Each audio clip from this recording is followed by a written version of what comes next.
अपना आईवीसी में कहां तक हो गया था? स्क्रिप्ट तो हो गया था, स्क्रिप्ट हो गया था।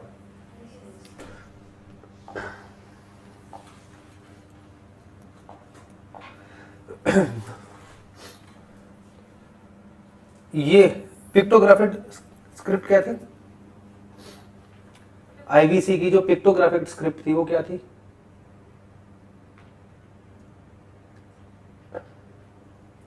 दो दिन थे क्लास में, भूल गए। आईवीसी की, इंडस वैली सिविलाइजेशन वालों ने पिक्टोग्राफिक स्क्रिप्ट को स्टार्ट किया था, ठीक है, तभी हमने इसको प्रोटो हिस्ट्री में डाला है, ठीक है। तो पिक्टोग्राफिक स्क्रिप्ट होती जब वो फिगर बनाते थे कुछ, ठीक है, उनके लिए वो राइटिंग थी, बट कुछ ना कुछ वो इमेज बनाते थे, कुछ ना कुछ वो फिगर्स को ड्रॉ करते थे, ठीक है, जिनको हम डेसिफर्ड नहीं कर पाए।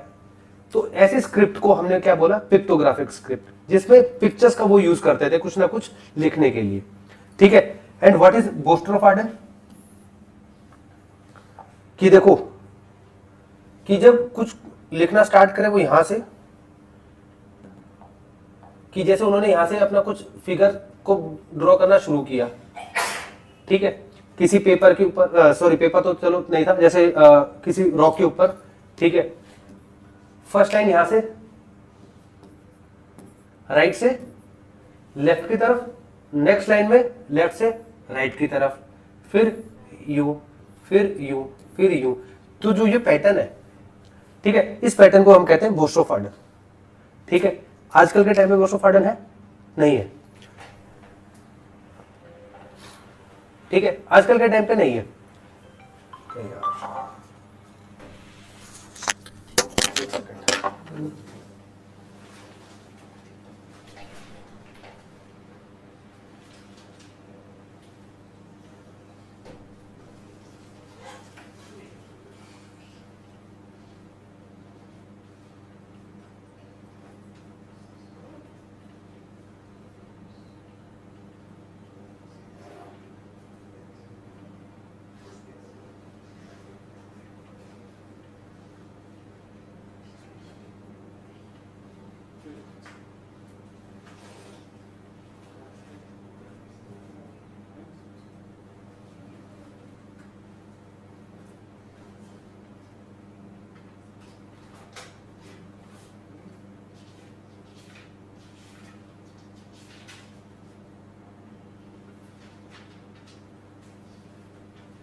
ठीक है, तो करंट में हम बोस्ट्रोफार्डन को यूज करते हैं? नहीं करते, क्योंकि हम लेफ्ट से राइट लिखना स्टार्ट करते हैं पहली बात तो, ठीक है, और फिर नेक्स्ट लाइन भी हम लेफ्ट से राइट ही करते हैं, ठीक है। लिख के आना कभी एग्जाम में यूं करके, ठीक है। तो ये था स्क्रिप्ट। स्क्रिप्ट को लेके हमने इंडस वैली सिविलाइजेशन को किस में डाला है? प्रोटो में। Got it? प्रोटो का मतलब लिखना आ गया था उन लोगों को, ठीक है, वो हम नहीं समझ पाए, डेसिफर नहीं कर पाए, वो बात अलग है, बट राइटिंग का इन्वेंशन हो चुका था, तो इस वजह से स्क्रिप्ट आ चुकी थी, ठीक है। सेकंड है पोट्री। पोट्री का पहली बार यूज क्यों हुआ था?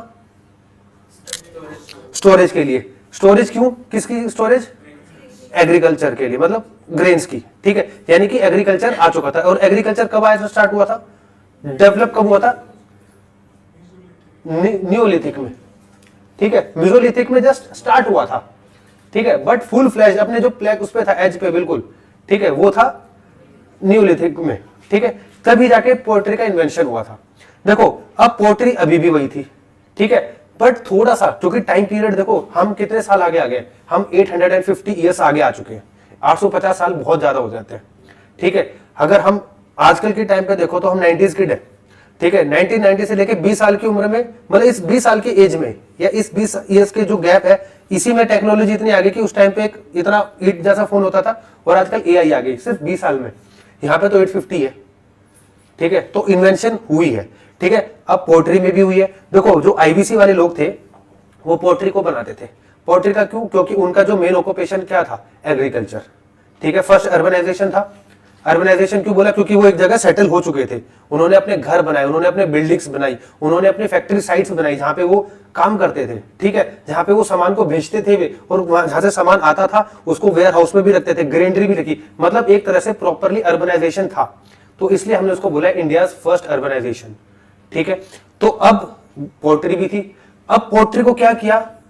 पहले के टाइम पे, यानी कि न्यूलिथिक के टाइम पे उन्होंने सिर्फ एक पोल्ट्री बना दी, ठीक है।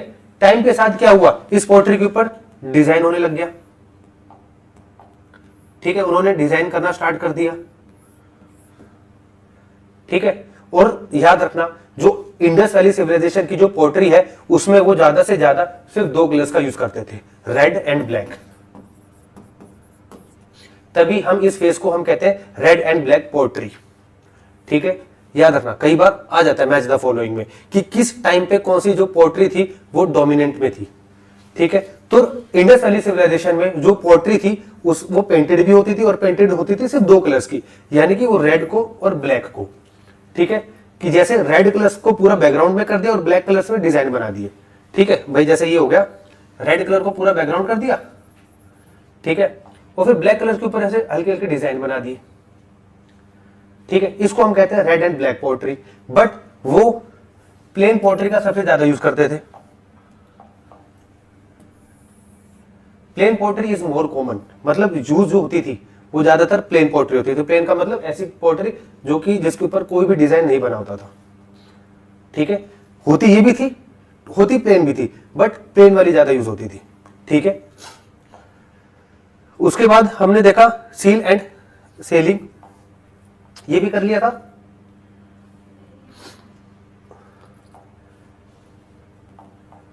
सील्स मिलती थी हमें, ठीक है। सील्स क्या होती थी? जिनके ऊपर किसी तरह का जैसे कोई जानवर सा बना हो, ठीक है, और उसी सील के ऊपर होती थी पिक्टोग्राफिक स्क्रिप्ट, यानी कि कुछ लिखा रहता था, ठीक है। और ये जो सील थी ये किस काम में आती थी? ये आती थी ट्रेड के काम में, कि जैसे जो सामान भेजते थे वो, ठीक है, उसके ऊपर एज अ स्टैंप वो इसको यूज करते थे, ठीक है। एज अ स्टैंप यूज करते थे, एक चेक करने के लिए कि सामान कहां से आया है, कहां जा रहा है, ठीक है। प्लस ऑथेंटिसिटी, कि उस सामान के साथ बीच में कोई छेड़खानी ना हो, सील प्रॉपरली रहे, तो इसके लिए वो यूज करते थे सील्स का, ठीक है। और इंपॉर्टेंट क्या है? ये बनती थी स्टेटाइट से।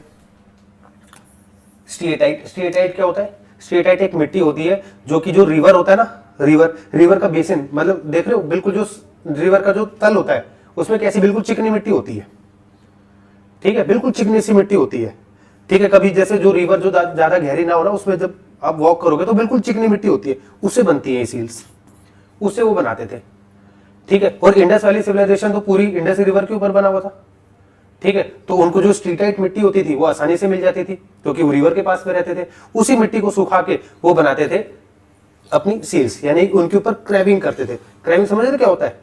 यानी कि कुछ ना कुछ खुरीद देते थे, ठीक है। और उसके बाद इंक भी मिली हमें, इंक पॉट भी मिला हुआ है, ठीक है, जिसको डाई कहते हैं। उस डाई से वो उसके ऊपर स्टैंप लगा देते थे जहां से भी सामान भेजना है, ठीक है, और जिसको भी भेजना है। और वो सील को चेक करता था कि ये जो सील लगी हुई है ये बीच में से कोई कर ना हो, कि मतलब कहीं से टूटी हुई ना हो, मतलब कहीं से कोई फाड़ी ना हो, ताकि ऑथेंटिसिटी पता चले कि सामान एज इट इज ही वापस आया है, ठीक है। इस वजह से ये जो सील्स हैं वो ट्रेडिंग के लिए यूज होती थी अलग अलग सील्स में। हमें इन सील से ही सबसे ज्यादा, देखो इंडस वैली सिविलाइजेशन के बारे में हमें लिटरेरी सोर्स तो नहीं मिली, लिटरेरी मतलब जो लिखा हुआ, क्योंकि लिखा तो है बट हमें समझ ही नहीं आया, तो हम इन्हीं के एजम्पशन से चल रहे हैं, ठीक है। तो इन्हीं में ही हमें पशुपति सील भी मिला था, जो सबसे इंपॉर्टेंट सील थी।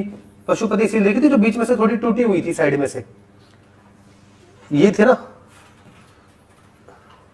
ये देखो ये वाली सील इस टाइप की, ठीक है। इसी सील से हमें इनके बारे में पता चला, वरना हमें इस सील से ये नहीं पता चला कि वो ट्रेड क्या करते थे, ट्रेड क्या करते थे वो नहीं पता चला, बट ट्रेड कहाँ करते थे वो जरूर पता चला। क्यों? क्योंकि देखो ऐसी सील अगर आपको इजिप्शियन में भी मिलेगी, इजिप्ट वाले लोगों को भी मिली है, तो ये तो था कि भाई वहां से सील यहाँ आई है। तो कहने का मतलब ये है कि ट्रेड इनके बीच में होता था, ठीक है।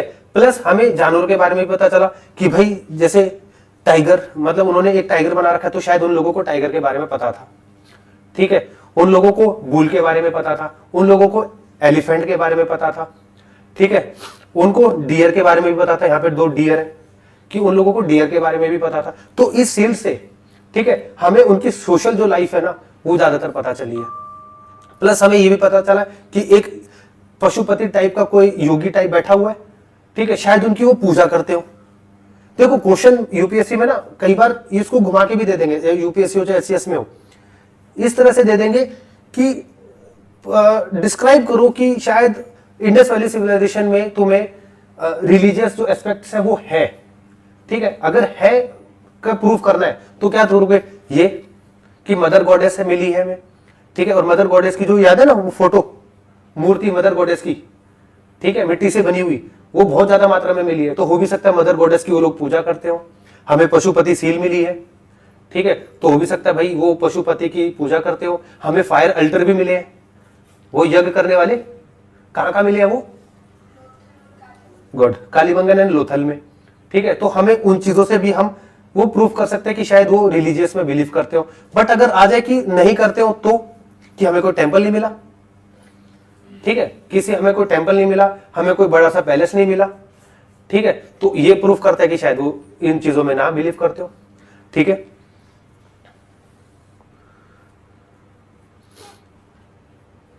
और इनकी जो जो ये होती थी सील्स होती थी वो ज्यादातर स्क्वायर और रेक्टेंगुलर शेप की होती थी, ठीक है।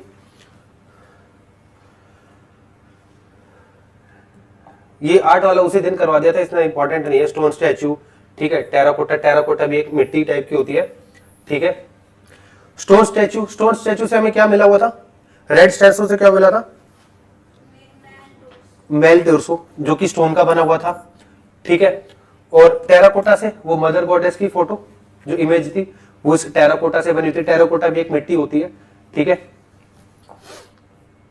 और इसमें कुछ नहीं है। अब मेन है यहाँ पे डिक्लाइन, कि इंडस वैली सिविलाइजेशन खत्म कैसे हुई, ठीक है। क्योंकि देखो आज का जो मेन चैप्टर था बस वो यही था। अब हम अपना सेकंड चैप्टर शुरू करेंगे वेदास, वो है इंपॉर्टेंट, ठीक है। इसमें देखो डिक्लाइन, डिक्लाइन का सबसे पहली बात कोई क्लियर सोर्स नहीं है हमारे पास कि हम ये पॉइंट है जी, और ये वो बात है जो कि डिफाइन करता है कि यहाँ पे इस वजह से जो डिक्लाइन है वो हुआ है। कोई भी क्लियर सोर्स नहीं है, सबने अपनी अपनी अजम्पशंस दी है, ठीक है। अराउंड 2000 BC, ठीक है, मतलब बिफोर क्रिस्ट, यानी 0 से 2000 साल पहले, समझ गए ना ये, ठीक है। क्रिश्चियन मतलब क्रिस्ट के बर्थ से 2000 साल पहले डिक्लाइनेशन शुरू हो चुका था इंडस वैली सिविलाइजेशन का, ठीक है। इनका जो डिक्लाइन था वो शुरू हो चुका था। क्लियर क्या है कि अगर आप मुझे कहोगे सर एक रीजन बताओ, तो एक रीजन नहीं है, सबने अपने अपने अपने एजम्पशंस दिए।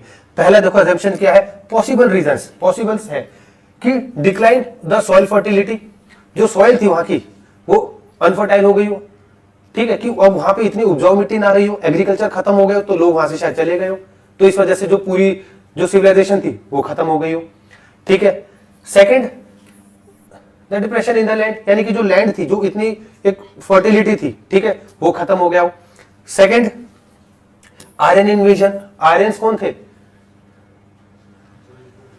जिन्होंने वेदास का वो किया, तो हो भी सकता है कि वो आ गए और उन्होंने उनके ऊपर अटैक कर दिया, कि वो आ गए और उन्होंने उनके ऊपर अटैक कर दिया, तो शायद इस वजह से वो वहां से चले गए, तो एक रीजन ये भी हो सकता है, ठीक है। डिक्लाइन द ट्रेड, हो भी सकता है ट्रेड खत्म हो गया हो, कि जिनके साथ वो व्यापार करते थे, जिनसे उनकी इकोनॉमी चलती थी, ठीक है, वो इकोनॉमी खराब हो गई हो, कि उनका जो ट्रेड था, लेना देना था एक दूसरे कंट्री से, वो बंद हो गया हो, तो शायद इस वजह से वो वहां से चले गए हो, तो कोई क्लियर रीजन नहीं है, ठीक है। Most acceptable reason is ecological imbalance, most acceptable मतलब ज्यादातर यही माना गया है कि इकोलॉजिकल इम्बैलेंस हुआ। इकोलॉजिकल इम्बैलेंस का मतलब ये है कि क्लाइमेट चेंज हो गया हो, क्योंकि देखो आजकल उस टाइम पे आपको ये पता है जो हमारा नॉर्थ वेस्ट रीजन है, ठीक है, ये वाला जो रीजन है, ये वाला इधर ही थी पूरी इंडस वैली सिविलाइजेशन। आजकल के टाइम पे पूरा कैसा है, ड्रॉट वाला है मतलब इधर ड्रॉट है, पर हमें एविडेंस ये मिले कि यहाँ पे एग्रीकल्चर हुआ है। ठीक है भाई, इतनी बड़ी सिविलाइजेशन यहाँ पे जैसे मोहनजोदारो है, यहाँ चनुदारो है, लोथल है, ये आज के वो एरिया जो ड्रॉट में है, जहाँ पे सूखा है, बट उस टाइम पे यहीं पे इतनी सिविलाइजेशन होती थी, एग्रीकल्चर भी होता था। तो हो भी सकता है कि क्लाइमेट इतना चेंज हो गया हो कि उस टाइम पे जो इतनी भारी एग्रीकल्चर होती थी, इतना भारी बिल्कुल ग्रीनरी होती थी, आज वो बिल्कुल ड्रॉट हो गया है। तो शायद इकोलॉजिकल इम्बैलेंस इसको कहते हैं कि क्लाइमेट चेंज हो गया हो और क्लाइमेट उन लोगों को सूट ना किया हो, तो शायद इस वजह से हड़प्पा सिविलाइजेशन जो थी वो एंड हो गई। ठीक है, बट कोई क्लियर कट हमारे पास एविडेंस नहीं है कि एक्चुअली में क्या हुआ था। ठीक है, तो ये था कुछ डिक्लाइन को लेके और इंडस वैली सिविलाइजेशन को लेके। ठीक है, उसके बाद हमारा चैप्टर नंबर 2 है वैदिक एज। ठीक है, वैदिक एज देखो, ये 0, इसको हम क्या बोलेंगे इस टाइम पीरियड को, बीसी यानी कि बिफोर क्रिस्ट या बीसीई, बिफोर कॉमन एरा। ठीक है, और 0 के बाद वाला एडी या सीई यानी common era, before common era और कॉमन एरा। ठीक है, देखो 2000 तक, 2000 बीसी यानी कि अभी 0 आने में 2000 साल बचे हुए हैं।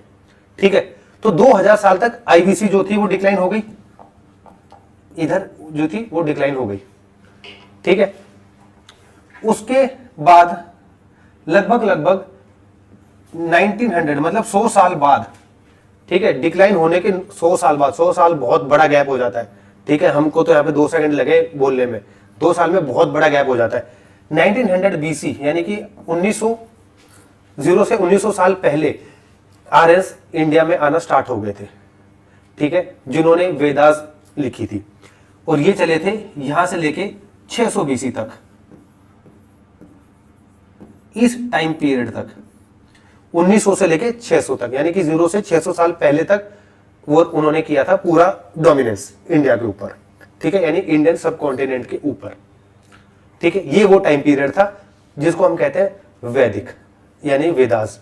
ठीक है, इस टाइम पीरियड को हम 2 पार्ट्स में डिवाइड करेंगे, जो कि हमारा चैप्टर नंबर 2 आज होगा, चैप्टर नंबर 2A, और कल होगा चैप्टर नंबर 2B। ठीक है, इस वेदास को हमने 2 पार्ट्स में डिवाइड किया है। पहला है अर्ली वैदिक एज, और दूसरा है लेटर वैदिक एज। ठीक है, अर्ली वैदिक एज और लेटर वैदिक एज। अर्ली वैदिक एज और इनमें मेजर डिफरेंस क्या है, देखो मेजर डिफरेंस काफी चीजों का है। ठीक है, और दोनों में अगर आप बात करो कि सर कौन सा कब तक था, तो देखो 1900 से लेके 1000 तक, मतलब 900 साल, लगभग 900 साल अर्ली वैदिक एज रहा है। 900 साल बहुत ज्यादा हो जाता है। ठीक है, और 1000 से लेके 600 तक ये रहा है लेटर वैदिक एज।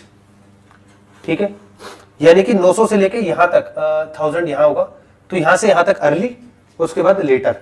दोनों में क्या डिफरेंस रहा है, दोनों में डिफरेंस रहा है सोशल लाइफ को भी लेके, पॉलिटिकल लाइफ को भी लेके। ठीक है, उनकी जो इकोनॉमी है उसमें भी बहुत चेंजेस है। मतलब ये कि हर एक एस्पेक्ट में, चाहे आप कुछ भी ले लो सर, इकोनॉमी में भी, सोशल लाइफ, पॉलिटिकल लाइफ, उनकी इकोनॉमी, ठीक है, उनका आर्ट एंड कल्चर, जो भी उनकी जो चीजें थी, उन सभी में मेजर डिफरेंस है इसमें और इसमें। ठीक है, बट हमने किस बेसिस के ऊपर इनको डिवाइड किया है, हमने इनको डिवाइड किया है वैदिक को लेके। ठीक है, अब हम करते हैं पहले हमारा चैप्टर अर्ली वैदिक एज। तो देखो सबसे पहले आर्यंस जो थे, जिन्होंने वेदास को कंपोज किया, मतलब वेदास को लिखा। ठीक है, पहली बात तो यहां से ही जो कंफ्यूजन है वो स्टार्ट हो जाती है कि आर्यंस आए कहां से थे, इंडिया में तो आए थे। पहली बात याद रखना, जो आर्यंस थे वो पेस्टोरल थे। पेस्टोरल मतलब चरवाहे, यानी कि वो अपने कैटल्स को लेके एक जगह से लेके दूसरी जगह घूमते रहते थे कि आज यहां पर है, इधर खाना वाना खाया, फिर इधर चले गए, इधर का भाई ग्रास वरास खाई खत्म की, दूसरी जगह चले गए, फिर उधर से, मतलब ये एक अपना फूड पैटर्न के लिए जहां उनको फूड मिलेगा उधर वो जाते रहते थे। ये थे पास्टरल, ये एक सेटलमेंट नहीं कर पाए कि एक जगह टिक गए, ठीक है, ये होते थे पास्टरल। तो ये इंडिया में ही आए थे घूमते फिरते, ठीक है। इंडिया में आने का इनका कोई ऐसा नहीं था कि इनका एक मोटिव नहीं था कि हमें इंडिया में जाना है, इनको तो पता भी नहीं था, बट ये आई क्यों थे, क्योंकि ये अपने चरवाहे अपने कैटल्स को लेके घूमते थे, तो कैटल्स को लेके ये आ गए फाइनली इंडिया में, ठीक है। अभी इंडिया में तो आ गए, ओरिजिन तो इनका इंडिया हो गया, मतलब इनका जो डेस्टिनेशन था, बट ये आए कहां से थे, इसके ऊपर फिर कंफ्यूजन, ठीक है। हमारे पास कोई क्लियर एविडेंस नहीं है कि कहां से आए होंगे। तो देखो सबने अपनी अपनी थ्योरीज दी, ये थ्योरीज से यहां से क्वेश्चंस बन जाते हैं।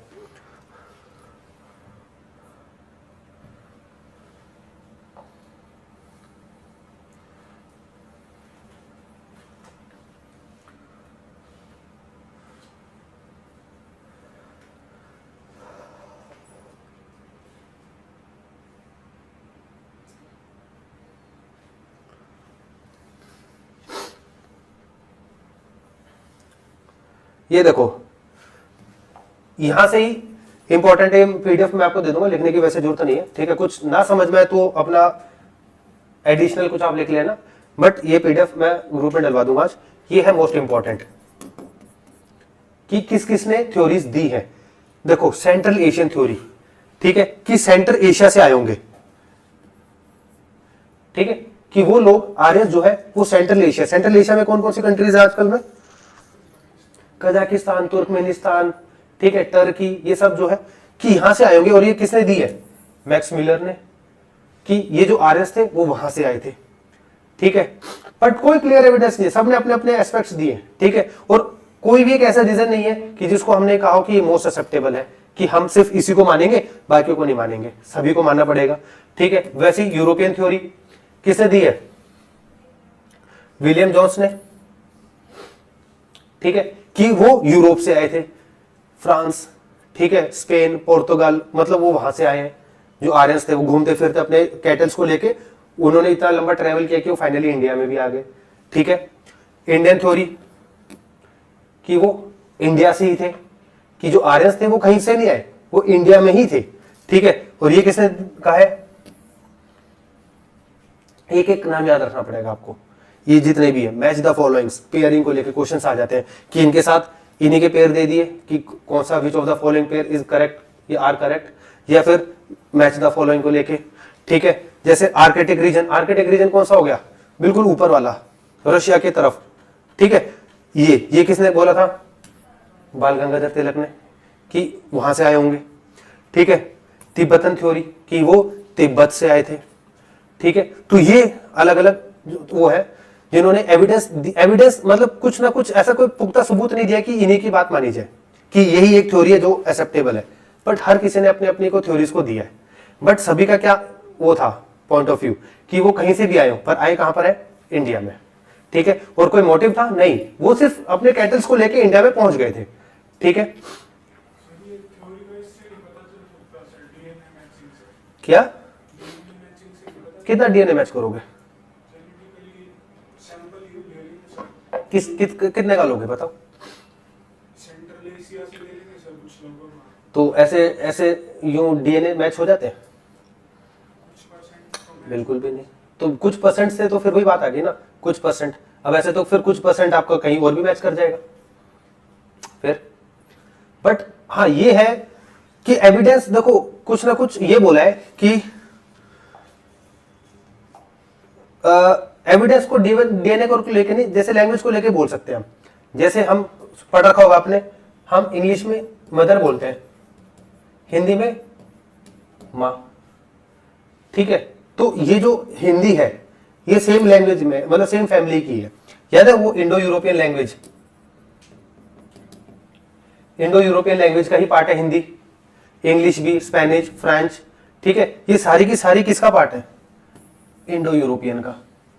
यानी कि इनका जो ओरिजिन है वो कॉमन है, ठीक है। इनका जो ओरिजिन है ना ये कॉमन है, इनकी जो स्पेल्स है जो हम बोलते हैं वो ऑलमोस्ट सेम है, ठीक है, तो इन बेसिस पे हमने ये कहा है कि हाँ हो सकता है कि ये यहां से आए होंगे। ठीक है, ये देखो जैसे ये दे रखा है यूरोपियन थ्योरी, ठीक है, ये हिंदू कुश हो गया, साउथ इंडिया, ये वैसे नहीं इंपॉर्टेंट। चलो आगे,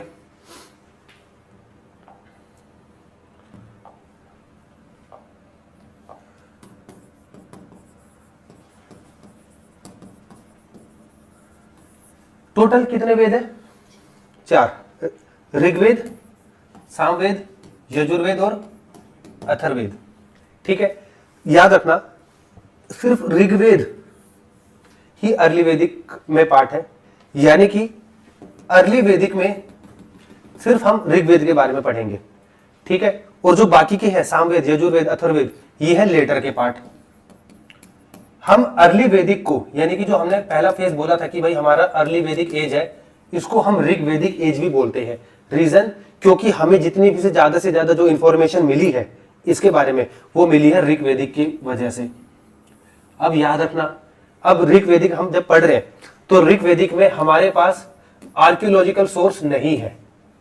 आर्कियोलॉजिकल सोर्स मतलब जैसे आईवीसी में हमें टूल्स मिले हैं, ठीक है, मकान मिले हैं, घर मिले हैं, बिल्डिंग्स मिली है, ठीक है, ड्रेनेज पैटर्न मिला है, हमें एक इतनी सारी चीजें मिली है, वो था आर्कियोलॉजिकल कि जो हमें एविडेंस मिले हैं, लिटरेरी नहीं था। बट यहां पे क्या है, यहां पे लिटरेरी है, आर्कियोलॉजिकल नहीं है। आर्कियोलॉजिकल क्यों नहीं है? आर्कियोलॉजिकल क्यों नहीं है? क्योंकि वो कैटल्स को घुमाते थे, उन्होंने कहीं सेटलमेंट की ही नहीं। भाई कहीं अगर आप रुकोगे, अपना कुछ एविडेंस घर वर बनाओगे, तो ही तो कुछ एविडेंस बचेगा। आप यहां से निकल गए खा पी के, ठीक है, क्या ही एविडेंस बचेगा? तो आर्कियोलॉजिकल एविडेंस है ही नहीं हमारे पास, क्योंकि ऋग्वैदिक एज को हम सेकंड अर्बनाइजेशन नहीं बोल सकते। यहां पे अर्बनाइजेशन थी ही नहीं, ये तो पेस्टोरल थे।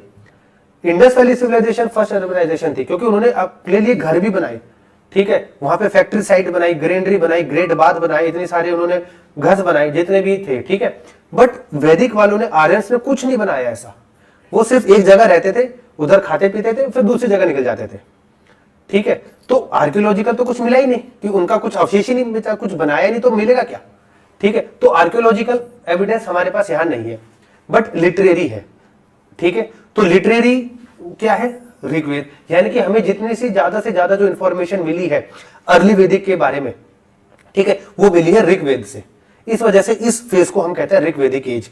और ये सामवेद, यजुर्वेद, अथर्ववेद ये बाद में आए, ठीक है, ये बाद में आए। इनको हम कहते हैं, इन सभी को हम कहते हैं श्रुति। देखो दो वर्ड्स होते हैं, श्रुति और स्मृति। श्रुति का मतलब होता है कि मैंने आज आपको पढ़ाया फॉर एग्जाम्पल, और आप कल किसी और को पढ़ा दोगे, वो किसी और को पढ़ा देगा, मतलब जो टीचिंग चल रही है वो ओरली चल रही है, ठीक है। इन ऋग्वेद को बाद में कहीं जाके बाद में लिखा गया था, ठीक है। ऐसा नहीं है कि आर्यंस आए तो हमने इसको बोल दिया अर्ली वैदिक एज स्टार्ट हो गया और उन्होंने लिखना स्टार्ट कर दिया, नहीं भाई, इन्होंने बहुत बाद में जाके, ठीक है, इन ऋग्वेद को लिखा है। और किसने लिखा है? ब्राह्मण्स ने लिखा है, ठीक है। वरना जब ये स्टार्टिंग में आए थे, ये सिर्फ बोलते थे कि मैंने जैसे प्रिंस को बता दिया, प्रिंस ने शौर्य को बता दिया, ठीक है। ऐसे नॉलेज जो है वो ओरली आगे बढ़ रही है, लिखते नहीं थे वो। इन चीजों को बाद में, बहुत बाद में लिखा गया और फिर हमने वहां से पढ़ा और फिर हमें पता चला कि क्या होता था, ठीक है। तो श्रुति में वो चीजें आती है जो ओरली चलती थी, ठीक है। तो ऋग्वेद, सामवेद, यजुर्वेद, अथर्ववेद ये सारे पार्ट है किसके? श्रुति के। और स्मृति में आ गए जो चीजें लिखते थे, ठीक है, जो चीजें लिखी जाती थी वो थी स्मृति में, और जो चीजें ओरली चलती थी वो होती थी श्रुति, ठीक है।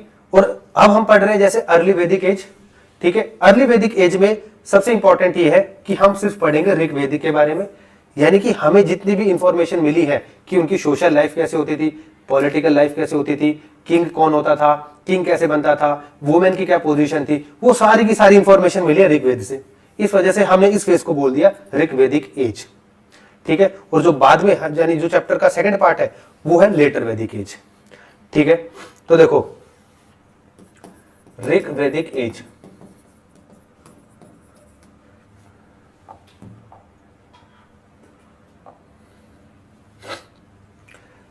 the main source of the information about this age is Rigveda, यानी कि जो अर्ली वैदिक एज है, ठीक है, ठीक है, जो अर्ली वैदिक एज है उसकी जो मेन सोर्स है जो हमें पता चला है कहां से, वो है ऋग्वेद के बारे में। ठीक है, जो ये ऋग्वेद का कॉन्सेप्ट लेके कौन आया, आर्यंस अपने साथ। ठीक है, ये स्टार्टिंग में सिर्फ जनरेशन टू जनरेशन बोल के करते थे, यानी कि पापा ने भाई इनको बता दिया, इन्होंने अपने बच्चों को बता दिया, वो चीजें जब बड़े हुए तो उन्होंने उनको बता दी, वो चीजें मतलब ओरली चलती थी। तो इस एज में, अर्ली वैदिक एज में हमें जो इंफॉर्मेशन मिली है,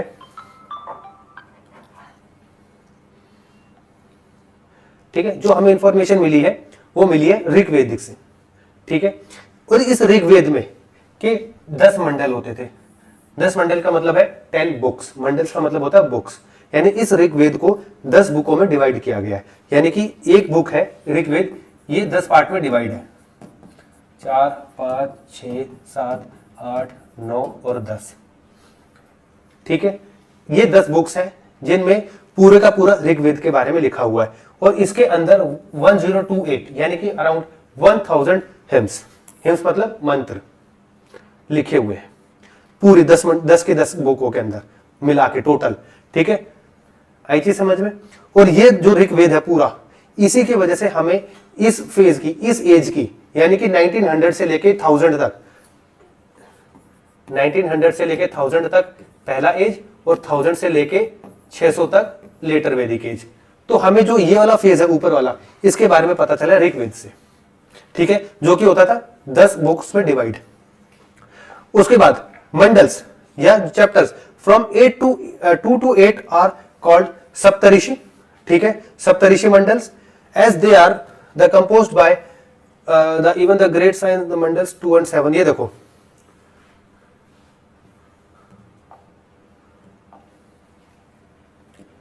मंडल 1, 2, 3, 4, 5, 6, 7, 8, 9 और 10। ठीक है, यहां से लेके मतलब 2 से लेके 2, 3, 4, 5, 6 and 7, ये है बिल्कुल अर्लीस्ट, मतलब सबसे पहले ये लिखे गए हैं। ठीक है, 2 to 7, 1 and 10 ये है बिल्कुल लेटेस्ट। ठीक है, और इन बुक्स में भी जो सबसे इंपॉर्टेंट है, ठीक है, वो है 10th मंडल, ये है सबसे इंपॉर्टेंट। ठीक है, देखो हमें हर मंडल से कुछ ना कुछ इंफॉर्मेशन मिली है।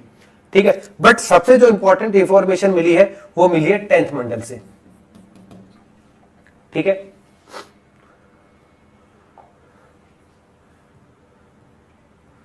देखो 10th Mandal has the famous पुरुषा सुक्ता दैट डिस्क्राइब्स, ठीक है, the cosmic creation along with the 4-fold वर्ण सिस्टम। जो 10th मंडल है, हमने बाकी बुक को छोड़ो, हमने सिर्फ एक बुक उठाई उनमें से 10वीं। इस 10th मंडल में, मतलब इस 10th बुक में किसका पार्ट है ये, ऋग्वेद का। ठीक है, इसमें लिखा हुआ है describe the cosmic creation. Cosmic creation का मतलब होता है कि ब्रह्मांड जो कैसे बना, ठीक है, कि यूनिवर्स कैसे बना, कैसे प्लेनेट बने, कैसे चांद बना, ठीक है, उनके बारे में लिखा हुआ है। प्लस लिखा हुआ है 4-fold वर्ण सिस्टम। वो याद है, ब्राह्मण, क्षत्रिय, वैश्य और शूद्र। ठीक है, इसको कहते हैं वर्ण सिस्टम।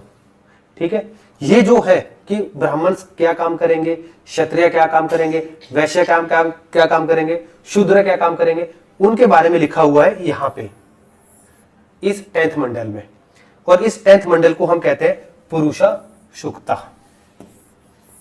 ये आर्क है एग्जाम में कि विच मंडल इज नोन एज पुरुषा सुक्ता, तो पुरुषा सुक्ता कहते हैं 10th मंडल को। इस 10th मंडल में क्या क्या इंपॉर्टेंट है, एक तो कॉस्मिक क्रिएशन की ब्रह्मांड का जन्म कैसे हुआ, कैसे प्लैनेट्स बने, कैसे चांद वांद ये सब तारे वारे कैसे बने, प्लस 4-fold सिस्टम की सोसाइटी में 4 वर्ग के लोग रहते थे।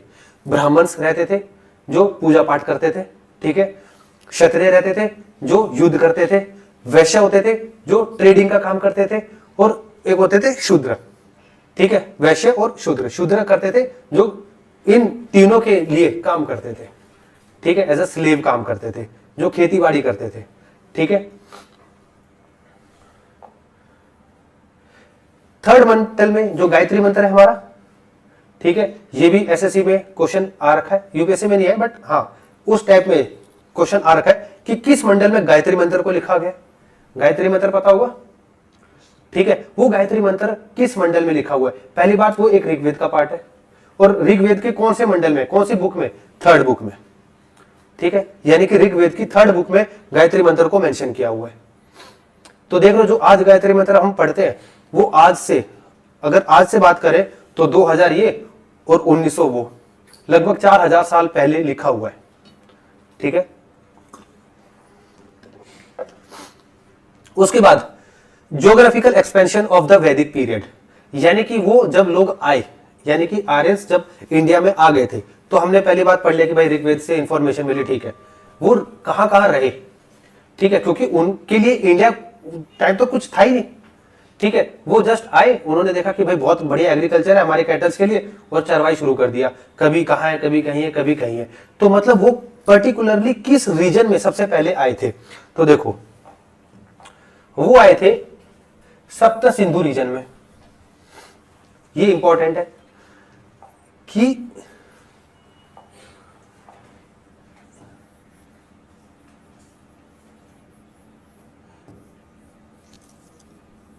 ठीक है, यानी कि वो जब आए थे वो इस वाली रीजन में, यानी कि जो आज का जो इंडस वैली सिविलाइजेशन वाला एरिया है ना, वो उधर ही आए थे, ठीक है। अब हमें पता कैसे चला इसके बारे में कि वो उधर ही थे, ठीक है, वो ज्यादा अंदर नहीं आ पाए, मतलब वो सिर्फ यहां तक रुक गए थे। हमें कैसे पता चला, हमें पता चला अगेन ऋग्वैदिक से, क्योंकि वहां पे रिवर का नाम मेंशन कर रखा है, ठीक है, जहां वो रहते थे उन्होंने उन रिवर्स का नाम मेंशन कर रखा है। तो देखो जहां वो रहते थे उसको हम कहते थे सप्त सिंधु रीजन, जहां पे वो लिटरली रहते थे, क्योंकि उन्होंने उन रिवर्स का नाम अपनी बुक्स में मेंशन कर रखा है। कौन कौन सी बुक्स है, ये भी बहुत इंपॉर्टेंट है, मैच द फॉलोइंग, ये तो यूपीएससी एचपीएससी हर एग्जाम के लिए इंपॉर्टेंट है। सिंधु, सिंधु आज की कौन सी रिवर है, इंडस, उसको वो कहते थे, मतलब इंडस को वो कहते थे सिंधु, यानी कि हमें सिंधु वर्ड मिला है ऋग्वेद में, ठीक है। वतिस्ता या वितास्ता झेलम को कहते थे, ठीक है। अस्किनी चेनाब को कहते थे, परुषणी रावी को कहते थे, बिपाशा ब्यास को कहते थे, ठीक है। सतुद्री सतलुज को कहते थे, ठीक है, और सरस्वती जो आज की जो घाघर रिवर है उसको कहते थे सरस्वती। तो ये जो रिवर है, ठीक है, जब इन रिवर्स का मैप बनाया गया तो वो यही पता चला कि भाई ये जो सारी रिवर्स है, ठीक है, वो इसी रीजन में है सारी। ये जो सरस्वती रिवर है सर, आज भी वो खड़ी है। देखो सरस्वती का क्या है ना, जहां से ओरिजिन है ना वहां तो अभी भी है वो ओरिजिन, ठीक है, लिटरली दिखता है कि यहां से सरस्वती ओरिजिनेट होती है, बट फिर वो एकदम से लुप्त हो जाती है, जमीन के अंदर से चली गई ना, फिर नहीं पता चलता कि उसकी क्या डायरेक्शन है, ठीक है। यूट्यूब पे भी अगर आप देखोगे ना सरस्वती ओरिजिन, वो सिर्फ आपको एक ऐसा गेट सा दिखा देंगे, ठीक है, गेट सा लगा हुआ है, ठीक है, जहां से सरस्वती रिवर निकल रही है। उसके बाद वो पहाड़ों में पता नहीं कहां मतलब ऐसी लुप्त हो चुकी है कि एक्चुअली में उसकी डायरेक्शन बताना इम्पॉसिबल है कि वो यहां से ही गई होगी, ठीक है। बट हमने उसी को घाघर बोल रखा है, क्योंकि घाघर रिवर है आजकल के टाइम पे, ठीक है, जो पंजाब हरियाणा बॉर्डर पे जस्ट घाघर, ठीक है, उनको शायद वो सरस्वती कहते थे, ठीक है। तो हमने इससे आइडिया ये लगा लिया कि इन लोगों को बाकी रिवर्स के बारे में नहीं पता, इन रिवर्स के बारे में ऋग्वेद में बार बार मेंशन किया हुआ इन रिवर्स को, और ये कई बार क्वेश्चन आता है कि वतिस्ता कौन सी होती है, अस्किनी कौन सी होती है, परुषणी कौन सी होती है, ठीक है। तो एटलीस्ट ये पता होना चाहिए कि आजकल की जो उस टाइम की जो ये रिवर थी मॉडर्न टाइम पे कौन सी रिवर है, ठीक है। और उसकी वजह से हमें ये पता चलेगा कि ऋग्वेद में इन्होंने बार बार इन रिवर्स का मेंशन कर रखा है, तो शायद ये यहीं रहते होंगे, ठीक है। पर हमें गंगा और यमुना के बारे में भी पता चला है, ठीक है। गंगा के बारे में हमें पूरे ऋग्वेदिक में 2 बार और यमुना का 1 बार मेंशन है। तो इससे हमें यह पता चल गया कि देखो गंगा के बाद कौन सी रिवर आती है, गंगा की पहली कौन सी ट्रिब्यूटरी है, लेफ्ट बैंक कौन सी ट्रिब्यूटरी है गंगा की, है रामगंगा। कोसी कहां गई है, ठीक है, रामगंगा। तो हमें रामगंगा के बारे में कहीं भी मेंशन नहीं मिला। ये जो गंगा रिवर ऐसे निकलती है भाई, ठीक है, ये गंगा रिवर है और पहली रिवर है रामगंगा, ठीक है। तो रामगंगा के बारे में हमें कहीं भी ऋग्वेदिक के बारे में नहीं पता चला। तो हमने ये मान लिया कि शायद इन लोगों को आगे कभी गए नहीं, कि इनको पता ही नहीं था कि आगे भी और रिवर है, ये यहीं सेटल हो गए भाई, मतलब यही घूमते रहते थे। ठीक है, तभी इन्होंने इसी रिवर को बार बार मेंशन कर रखा है। गंगा का 2 बार, यमुना का 1 बार मेंशन है बस। तो हमने इनको एक बाउंड्री मान लिया कि ये लोग गंगा और यमुना के आगे गए ही नहीं। ठीक है, तो ये था इनका geographical. Second, the region covered the present day part of Afghanistan, Punjab and Haryana. जो आज का पाकिस्तान, अफगानिस्तान, पंजाब और हरियाणा वाला रीजन है, वो उस टाइम के लिए अर्ली, ठीक है, अर्ली, पूरा वैदिक के नहीं, सिर्फ जो पहले लोग आए थे उनके लिए वो शायद उनका वही रीजन था जहां पे वो रहते थे। Second, Sindhu is the most mentioned and the Saraswati is the most regarded, यानी कि होली रिवर, यानी कि सबसे ज्यादा सिंधु के बारे में जिक्र मिला हुआ है ऋग्वेद में, कि उन्होंने सिंधु को बार बार वर्ड जो है वो मिला है। ठीक है, सेकंड, सैक्रेड, सैक्रेड या रिगार्डेड, सैक्रेड मतलब होता है पवित्र, तो या होली एक ही चीज है। जो सरस्वती है उसको वो बिल्कुल होली रिवर मानते थे, जैसे आजकल के टाइम में हम किसको मानते हैं, गंगा को, हमारी एकदम पवित्र रिवर या सैक्रेड, जिसको हम पूजा पाठ भी करते हैं, तो उस टाइम पे शायद वो सरस्वती रिवर को मानते होंगे। ठीक है, Saraswati valley was called the Brahmavarta, no mention of the Himalayas and Ganga, मतलब उन लोगों ने हिमालय को भी मेंशन नहीं कर रखा कि पहाड़ टाइप के भी कुछ है, और गंगा के बारे में भी नहीं कर रखा, यानी कि गंगा को सिर्फ 2 बार ही कर रखा है, बट इतने हमें एविडेंस नहीं मिले। तो हमने ये मान लिया कि इन लोगों को गंगा से पहले का रीजन पता था, बाद का ये लोग गए ही नहीं। ठीक है, उसके बाद सोसाइटी ऑफ वैदिक पीरियड, कि उस टाइम पे सोसाइटी कैसे होती थी। देखो, सबसे पहले दो चीजें हैं, मैं बता देता हूं। सबसे पहले एक वर्ड होता है कुल। ठीक है, कुल, कुल का मतलब होता है फैमिली।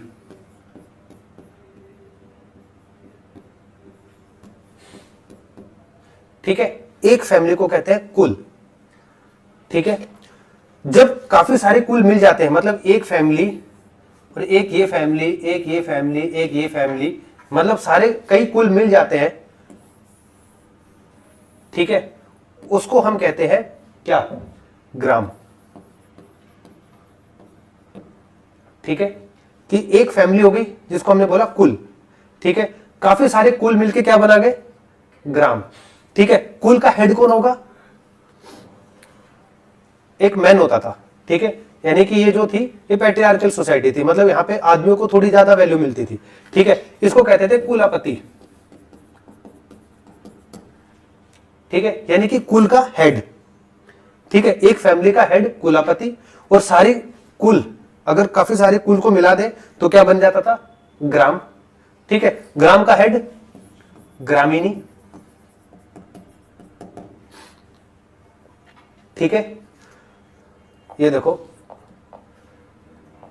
कि एक ये कुल है, एक ये कुल है, एक ये कुल है, एक ये कुल है, एक ये, एक ये, एक ये, एक ये। ठीक है, इन सभी का अपना अपना एक हेड होगा जिसको हम क्या बोलेंगे, कुलापति। ठीक है, ये सारे कुल आपस में मिलके क्या बनाते थे, ग्राम। ठीक है, उस ग्राम का हेड कौन होता था, ग्रामीणी। अब कई ग्राम, एक ये ग्राम, अब एक ये ग्राम, एक ये ग्राम, एक ये ग्राम। ठीक है, मतलब अब कई ग्राम मिलके बनाते थे एक विस। विस या विसु एक ही वर्ड है। ठीक है, यानी कि काफी सारे ग्राम मिलकर बनाते थे एक विसु, और विसु का हेड होता था विश्वपति।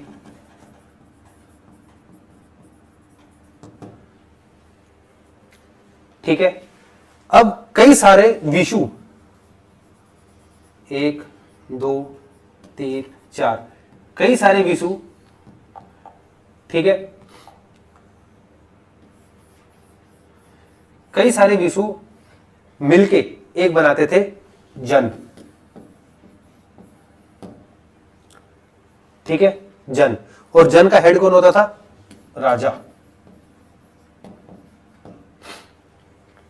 ठीक है, यानी कि कुल से स्टार्ट हुआ था एक फैमिली से।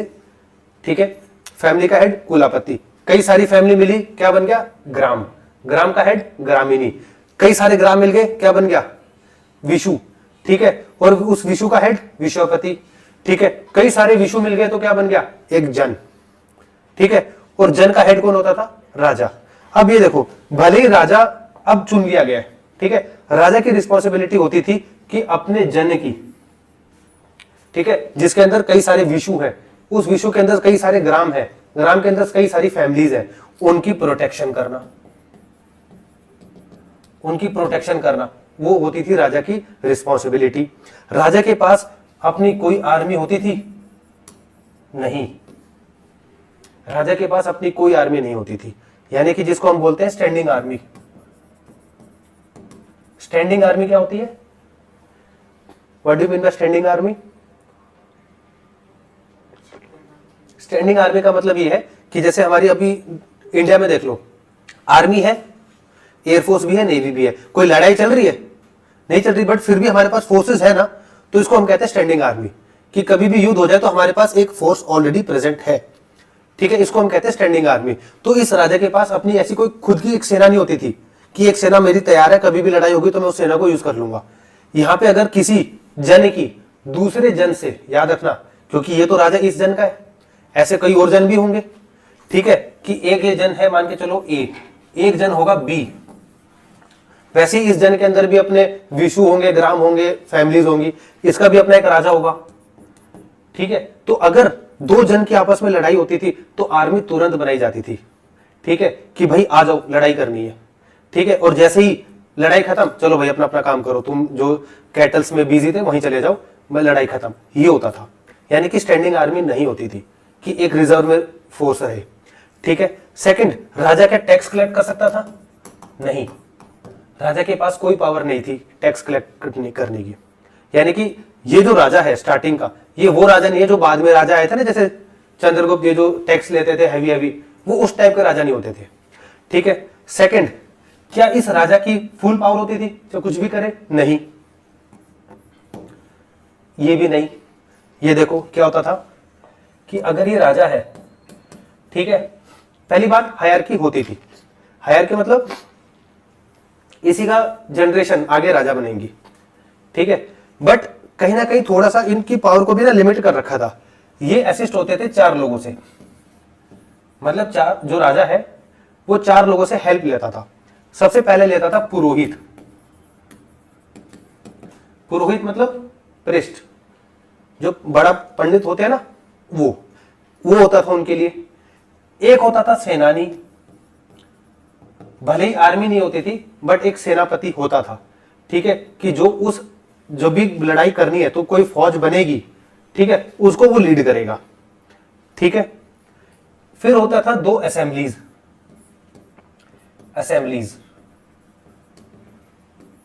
असेंबली होती थी 2, एक होती थी सभा, एक होती थी समिति। ठीक है, सभा एंड समिति, ये होती थी असेंबली। सभा में कौन होते थे? सभा में होते थे उस जन के, जन समझ गए क्या हो गया भाई, उसमें विशु भी आ गया, ग्राम भी आ गया, फैमिलीज भी आ गई, उसके ओल्ड मेंबर, बड़े बुजुर्ग लोग, जो कि सलाह देते थे राजा को क्या करना है क्या नहीं करना। मतलब राजा इनसे सलाह लेता था।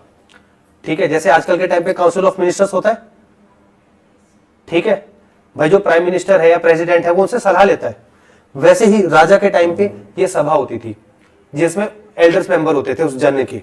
ठीक है, जो उनसे वो सलाह लेता था कि भाई क्या करना है क्या नहीं करना, कैसे काम चलना है। ठीक है, वो सब। और एक होता था समिति।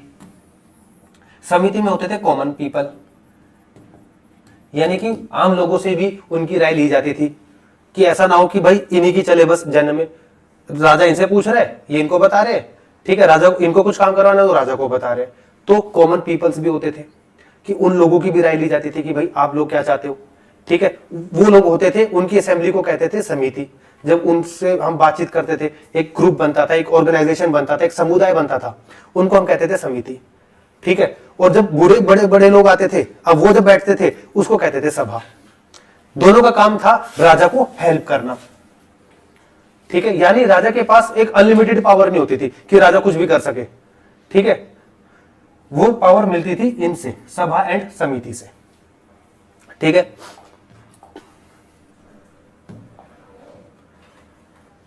देखो ऋग्वैदिक पीरियड द कम्युनिटीज ठीक है, कंप्राइजेस द पॉपुलेशन कॉल्ड जन along with the several non Aryans जन। देखो ये वर्ड समझ में आ गया, जन क्या होता है,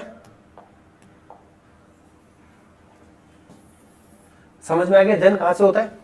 ठीक है, कि एक सोसाइटी को हम जन कहते थे, यानी कि इस जन के अंदर पहले सबसे पहले क्या आएगा, विसु।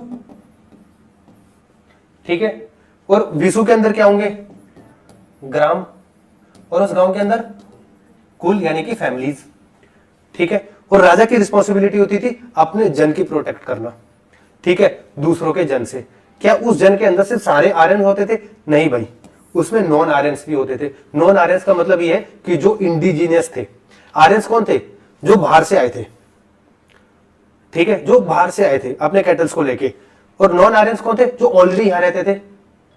ठीक है, वो भी इन्हीं के साथ मिल गए। ठीक है, तो वो उन सभी को एक ही जन में डाल दिया। बाद में याद है तुमको वो एक वर्ड सुन रखा होगा, महाजनपद। ठीक है, महाजनपद बहुत बाद में बनेंगे, अभी तो जन है, उसके बाद जनपद भी बनेगा। जनपद सुन रखा होगा। जन का मतलब पद का क्या हो गया, जैसे मान के चलो ये एक जन है, एक ये जन है, मतलब इसके अंदर अपने विशु ग्राम सब है, इसके अंदर सब है। एक यहाँ का राजा है और एक यहाँ का राजा है। ये अभी की बात नहीं है, तो बहुत बाद में हुआ था। इस राजा ने इसको हरा दिया, यानी कि इसका जन को भी अपने अंडर में ले लिया। तो दो जन आपस में मिलकर क्या बन गए, जनपद। ठीक है, और जब कई सारे जनपद आपस में मिल गए तो क्या बन गया, एक महाजनपद। ठीक है, तो चलो बाद की बात है, बहुत आगे टाइम पे, पर अभी तक था जन तक, यानी कि हाईएस्ट जो यूनिट थी, हाईएस्ट यूनिट वो थी जन। ठीक है, आज की हाईएस्ट यूनिट क्या है, आज के टाइम की हाईएस्ट यूनिट क्या है। अगर हम स्टेट की बात करें, अपने स्टेट की, तो हमारा स्टेट है सबसे हाईएस्ट यूनिट, वैसे तो इंडिया है, बट हम स्टेट की बात करें पूरा है। उसके बाद स्टेट के बाद क्या आ रहा है यूनिट में, है नहीं, डिवीजन। 6 डिवीजन है भाई, 6 डिवीजन है ना हरियाणा में। ठीक है, डिवीजन के बाद डिस्ट्रिक्ट्स, डिस्ट्रिक्ट्स के बाद तहसील, फिर उसके बाद ब्लॉक, और फिर वार्ड। ठीक है, वैसे यही था कि जन, उसके बाद विसु, विसु के बाद ग्राम, और ग्राम के बाद फैमिली, कुल। ठीक है,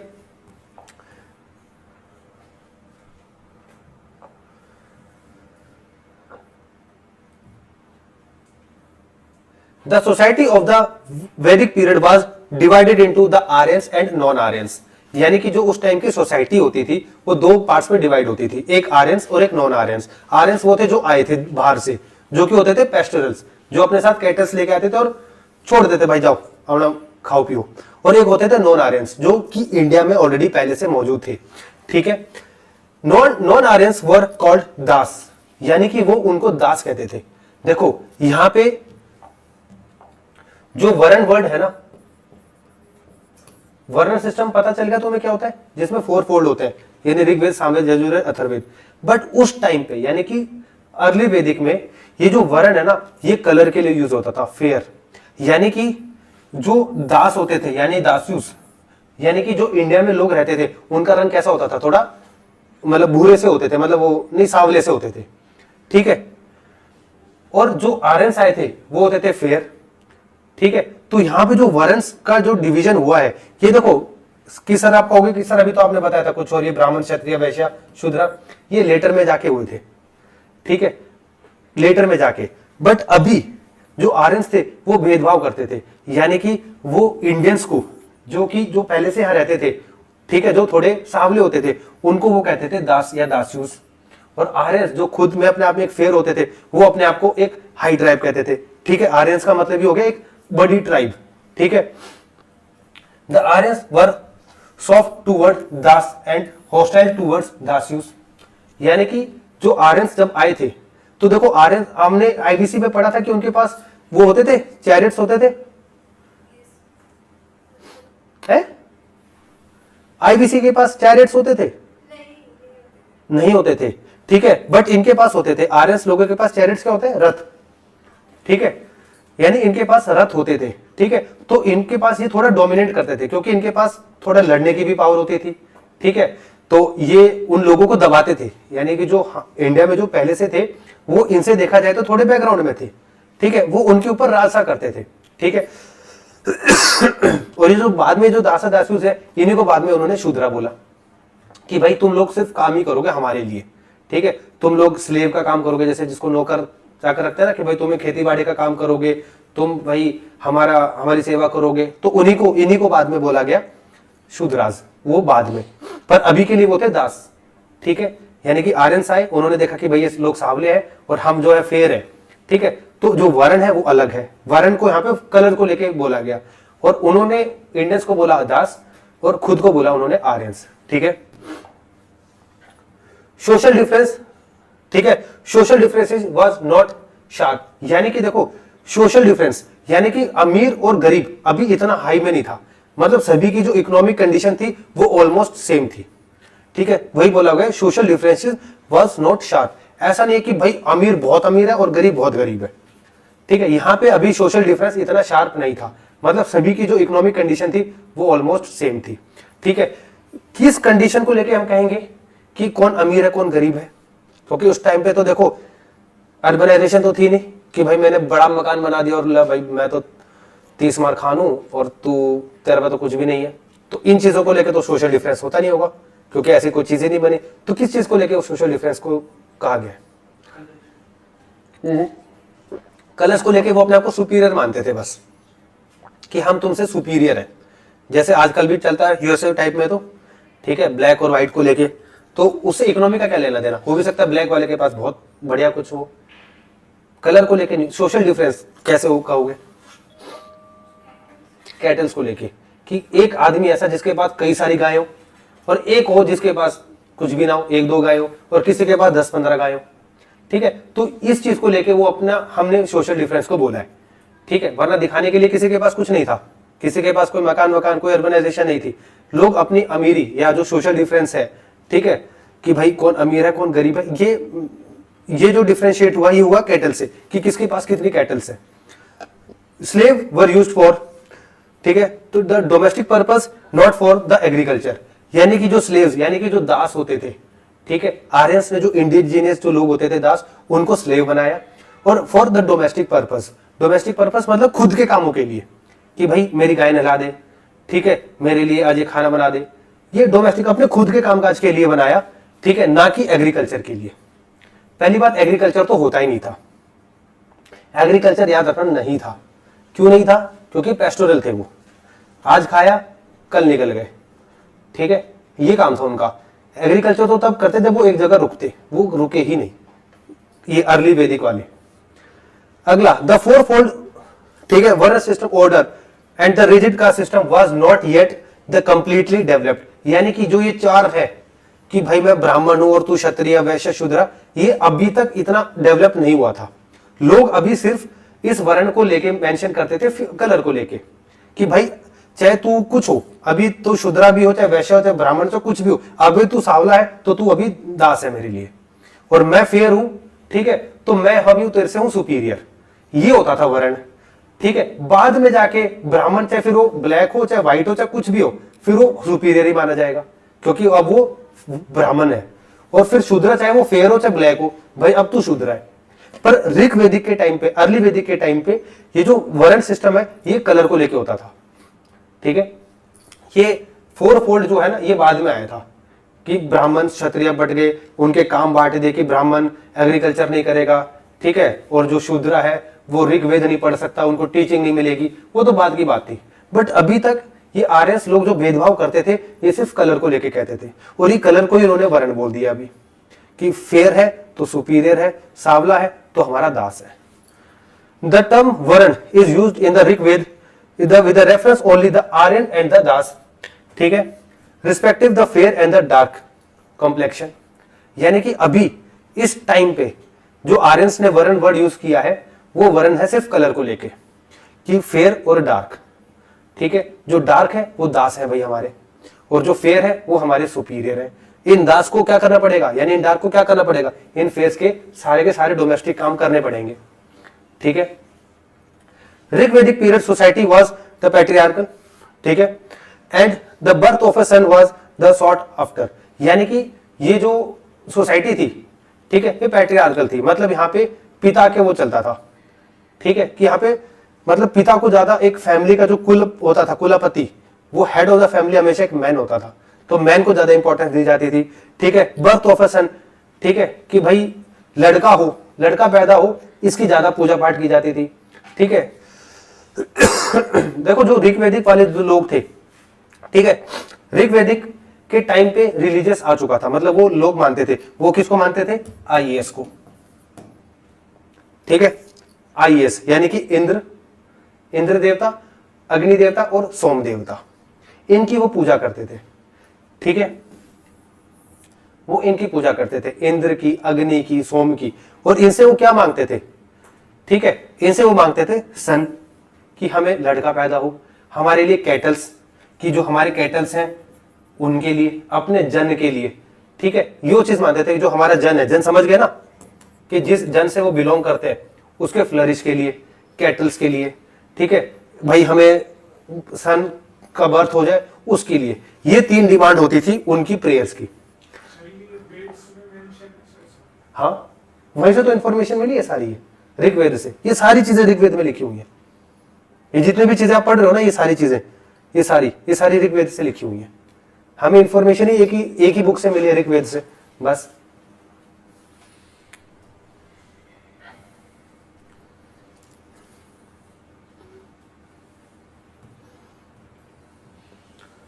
अगला, वुमेन की पोजीशन क्या होती थी? वुमेन की पोजीशन याद रखना, एंशिएंट टाइम में, तुम एंशिएंट हिस्ट्री पढ़ रहे हो, पूरे एंशिएंट हिस्ट्री में तुमने आईबीसी देख लिया, चलो आईबीसी छोड़ो, वैदिक एज, ठीक है, फिर उसके बाद लेटर वैदिक एज पढ़ोगे, फिर मौर्यन, ठीक है, महाजनपद, बुद्धिज्म, जैनिज्म, गुप्ता, ठीक है, इस अर्ली वैदिक को छोड़ के बाकी कहीं भी वुमेन की पोजीशन अच्छी नहीं थी। एक अर्ली वैदिक टाइम ऐसा पीरियड था जहां पे वुमेन को एक इक्वल पोजीशन दी जाती थी मैन के बराबर, ठीक है, वरना जैसे ही लेटर वैदिक आएगा वुमेन की पोजीशन डाउनग्रेड शुरू हो जाएगी। महाजनपद के टाइम पे भी स्लो, मौर्यन के टाइम पे भी स्लो, गुप्ता के टाइम पे भी स्लो, ठीक है, यानी कि जो वुमेन की जो पोजीशन कहते हैं कि भाई अच्छी थी, वो सिर्फ अर्ली वैदिक में थी, यानी कि इस चैप्टर के सेकंड पार्ट में भी वुमेन की पोजीशन देखना डाउनग्रेड स्टार्ट हो जाएगी। पर इस टाइम पे जो वुमेन्स थी उनको भी ऋग्वेद पढ़ने का, मतलब उनको भी सुनने का, क्योंकि उस टाइम पे सुनते ही थे, पढ़ेगो तब ना जब लिखा होगा कहीं, ये तो हमने बाद में लिखा है इसलिए हम पढ़ रहे हैं, उस टाइम पे तो ये सिर्फ चीजें सुनते थे।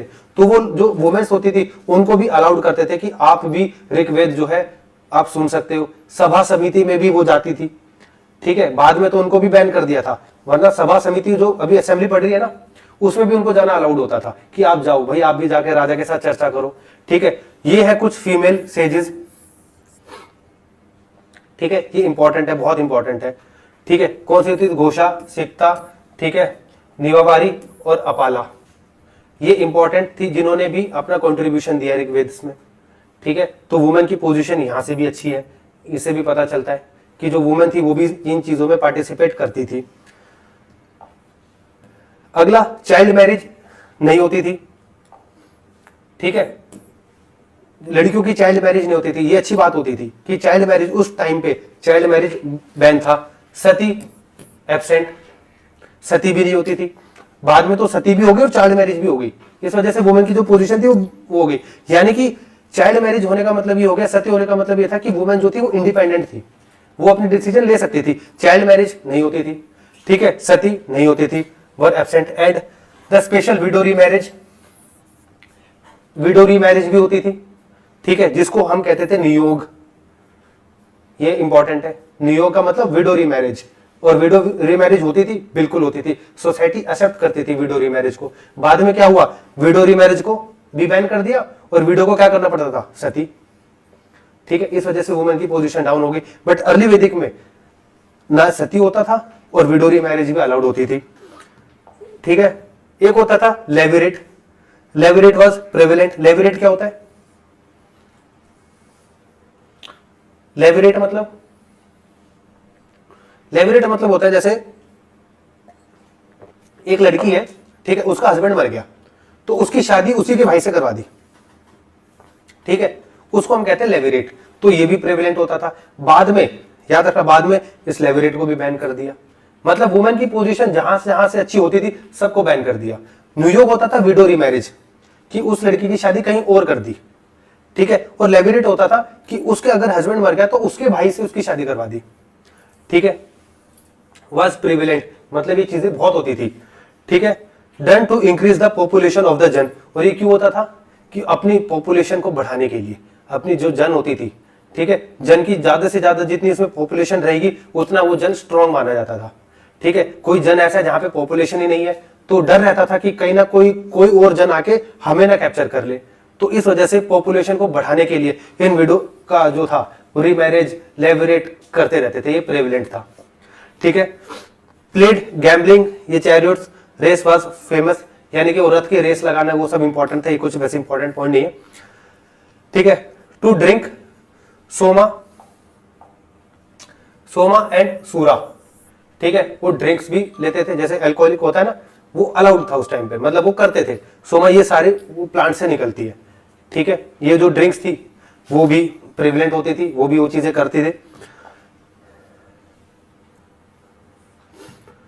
Wealthy person was known as the gomat, यानी कि जो उस टाइम पे वेल्दी पर्सन यानी जो बहुत अमीर जो होता था उसको कहते थे गोमत, यानी कि वो अमीर किस चीज को लेके है, कैटल्स को लेके, यानी उसके पास बहुत सारी कैटल्स हैं, ठीक है। और ऐसा आदमी जिसके पास बहुत सारी कैटल्स हैं उसको कहते थे गोमत, ठीक है। And the daughter was called duhitri, daughter जो होती थी, जो लड़की होती थी उसको दुहित्री वर्ड यूज करते थे, ठीक है।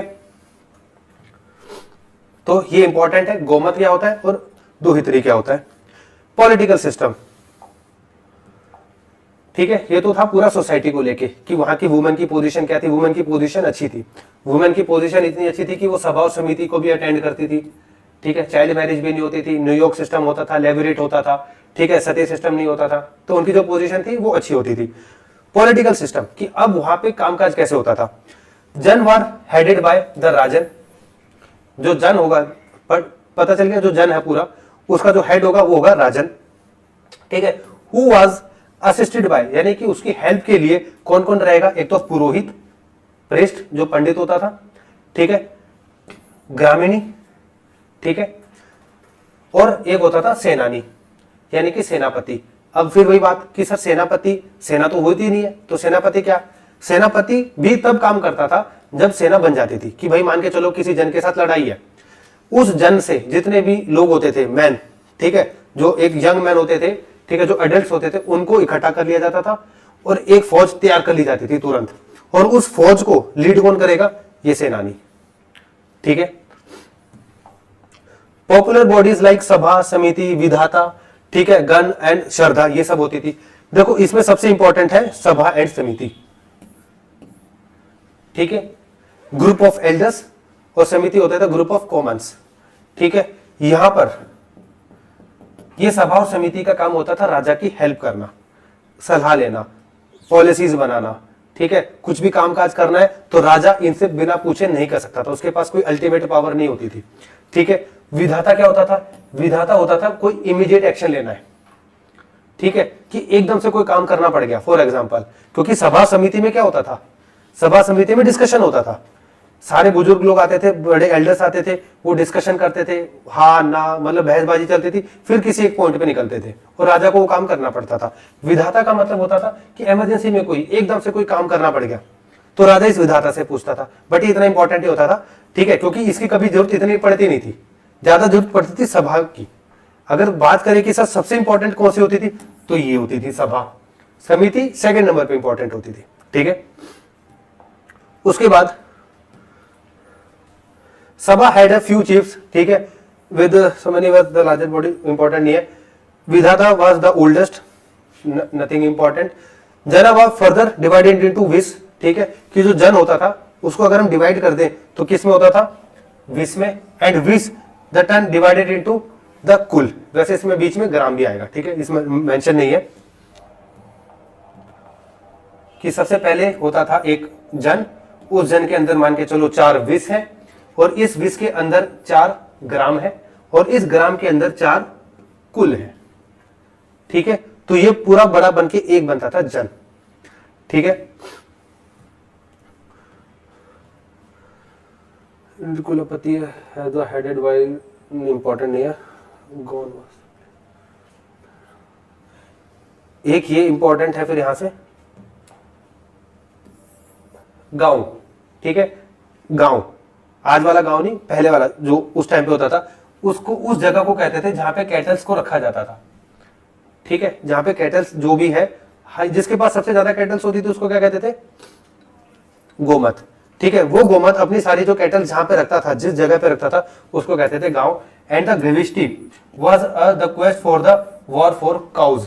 देखो जन जो होता था ना, याद रखना, जन, दो जन, कि एक ये जन है उसका राजा ये है, और एक ये जन है उसका राजा ये है, वो दोनों के दोनों पेस्टोरल, ठीक है, ऐसा भी नहीं कि एक ने भाई बहुत बढ़िया बढ़िया किले बना रखे हैं उसको तोड़ के जाके वो ले लेंगे, दोनों पेस्टोरल, ये भी चरवाया ये भी चरवाया। तो लड़ाई किस चीज को लेके होती थी, लड़ाई होती थी काउस को लेके,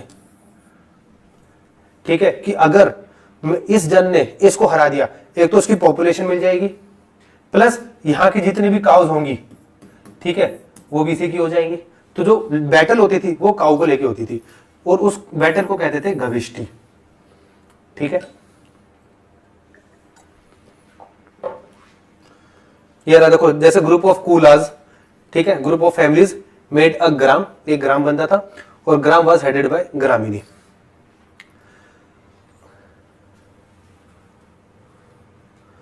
राजन रूल्ड ओवर हिज पीपल, ठीक है, यानी कि जो राजा था वो रूल्ड करता था अपने लोगों के ऊपर, जिसको हम कहते थे जन।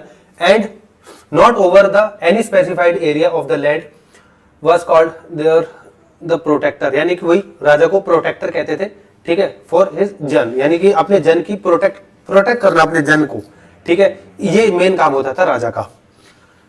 There were few non monarchical chief whose headed was by the ganapati and the janas. देखो अभी हमने बात बोली थी कि जो राजा है, ठीक है, वो मोनार्कल होता था, मतलब यानी कि इसी की संतान ही अगली राजा बनेगी। तो ऐसा कोई क्लियर एविडेंस नहीं, मतलब ऐसा भी होता था कि इसकी संतान ही अगली राजा बनी है, ठीक है, हमारे पास इसके भी एविडेंस है, और इसके भी एविडेंस है कि इसकी जो संतान है वो राजा नहीं बनी जबकि कोई और बनाए, ठीक है, तभी बोला गया नॉन मोनार्कियल। यानी कि जरूरी नहीं कि अब एक जनरेशन चल रही है तो उसी का बनता रहेगा, ऐसा भी एविडेंस मिले हैं कि कोई और भी बना है, ठीक है। तो ये और कोई बना है, ये किसने बनाया होगा, सभा ने, ये बोल सकते हो सभा और समिति में, मतलब वहीं पर ही डिस्कशन हुआ होगा कि किसको बनाना है, क्योंकि फाइनल अल्टीमेट डिसीजन वही लेते थे, सभा और समिति, ठीक है, वहीं पर डिस्कशन हुआ होगा कि किसको राजा बनाना है, और वही फाइनली उसको राजा बनाते थे। राजन हैड नो स्टैंडिंग आर्मी, राजा के पास अपनी खुद की कोई स्टैंडिंग आर्मी नहीं होती थी। And no bureaucracy too was absent, ठीक है, यानी कि ब्यूरोक्रेसी यानी कि एक चलाने के लिए, जैसे राजा बाद में आपने देखोगे जैसे गुप्ता के टाइम पे टैक्स कलेक्टर भी होता था, जज भी होता था, ठीक है, पुलिस सुप्रिटेंडेंट भी होता था, ठीक है, लैंड मेजरमेंट करने के लिए भी होता था आदमी, मतलब एक एक मिनिस्टर होता था। तो ये मिनिस्टर इस राजा के पास नहीं होता थे, ये राजा अलग टाइप का था, मतलब, ठीक है। इसके पास सिर्फ कितने होते थे मेंबर, दो, एक पुरोहित और एक सेनानी। पुरोहित पंडित वो जो पूजा हवन करवाता था, और एक सेनानी जो लड़ाई होती थी तो हेल्प आता था, बस, वरना इस राजा के पास कोई ब्यूरोक्रेसी नहीं होती थी, ठीक है। Military function were performed by the tribal groups, यानी कि मिलिट्री फंक्शन, यानी कि अगर कभी मिलिट्री की जरूरत पड़ी, ठीक है, दूसरे जन से लड़ने के लिए, तो उस ट्राइब्स के, मतलब वहां पे जो लोग रहते थे वही मदद करते थे, ठीक है, और उनको बोला जाता था विराट, ठीक है, ये इंपॉर्टेंट वर्ड है विराट। यानी कि मान के चलो ये राजा है, ठीक है, और इसके साथ इस राजा की होगी भैंस, और यहां पे ये बंदा मस्त अपना खेती बाड़ी कर रहा है, चलो पेड़ काट रहा है, ठीक है, इसकी राजा की इसके साथ भैंस हो गई। इसने सेनानी को बोला कि भाई सेना इकट्ठी करो, क्योंकि स्टैंडिंग आर्मी तो है नहीं कि एकदम से फौज आ जाएगी, जैसे आज के टाइम पे आर्मी एयरफोर्स नेवी तैयार है पूरी, ठीक है, वरना आज अगर हम आज के सिनेरियो को उस टाइम से लेके देखें तो ये होगा कि भाई जितने भी यंग लड़के हैं, एडल्ट है, मैन है, सबको इकट्ठा करो और फौज के लिए भेजो उनको, ठीक है। तो ऐसा तो आजकल के टाइम पे नहीं है, बट ऐसा पहले होता था। तो इस सेनानी ने बोला कि भाई इसके साथ लड़ाई हो सकती है, फौज तैयार करो, ठीक है। उसने इसको बोला कि भाई ये कुल्हाड़ी छोड़ और लड़ाई के लिए आ, ठीक है। तो ये लड़ाई छोड़ के इधर आ गया लड़ने के लिए, सारे वैसे जितने भी आगे लड़ने के लिए, ठीक है। अब इसको बोला गया विराट, ठीक है, लड़ाई खत्म, चलो भाई जाओ अपने कुल्हाड़ी उठाओ और चलो फिर खोदो क्या खोद रहे थे। ठीक है, तो ये होता था कि जब लड़ाई हुई तो आर्मी काम आ गई। ठीक है, और जब लड़ाई खत्म कि नहीं भाई बहसबाजी में धक्का मुक्की हो गया, ठीक है, वो बोल रहा तू हाथ लगा के देखा, ये बोल रहा हाथ लगा के देखा, मामला ही खत्म, जा भाई अपनी कुल्हाड़ी उठा और जा जो काटा था काट ले। ठीक है, ये होता था। The battle of the 10 Kings, ये इंपॉर्टेंट है। ठीक है, इंपॉर्टेंट तो वैसे क्या है, बस ये इनसे यहाँ पे ये आ जाता है कि ये बैटल ऑफ जो 10 किंग्स थी, ठीक है, ये कहाँ हुई थी, ये हुई थी परुष्णी रिवर के ऊपर। इसमें शायद मेंशन ये रहा, रवि रिवर। ठीक है, रवि को ही परुष्णी रिवर कहते हैं, ये वन वर्ड में आ जाता है परुष्णी रिवर। ये देखो ना रवि रिवर है ना,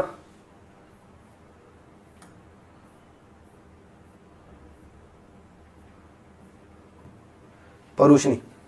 ठीक है, ये क्वेश्चन बहुत बार आ रखा है कि बैटल ऑफ 10 किंग। ठीक है, कोई नहीं पूछेगा कि 10 किंग कौन थे, किस किस बीच में हुई थी, नहीं, इंपॉर्टेंट नहीं है। इंपॉर्टेंट बस यहाँ पे ये है कि जो बैटल ऑफ 10 किंग हुई थी किस रिवर के साइड में हुई थी, ये हुई थी परुष्णी रिवर के साइड में।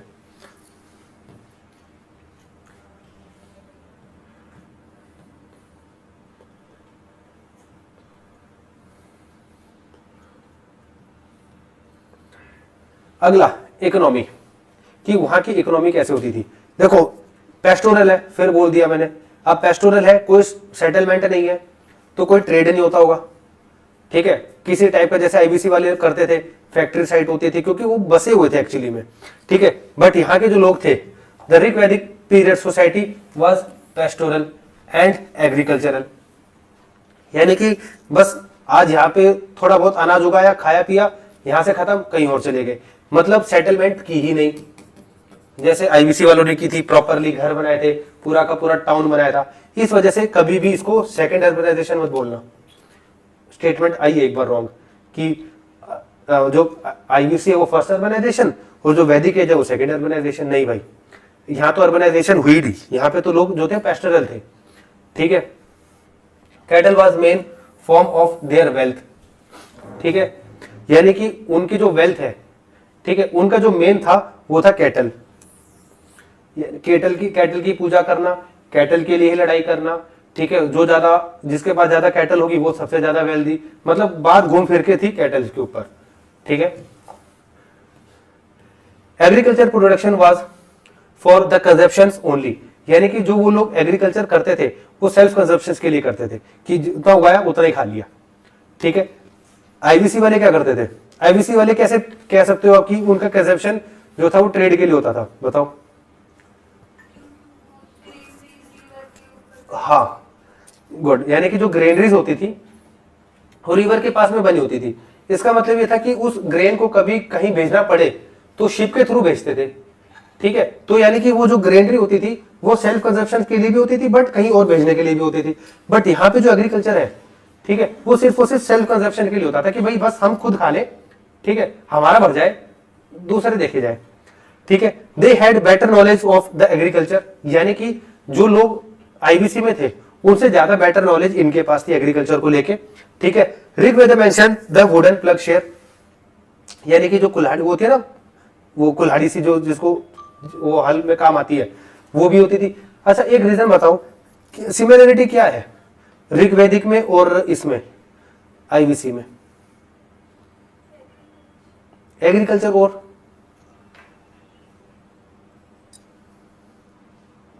और क्या सिमिलरिटी है?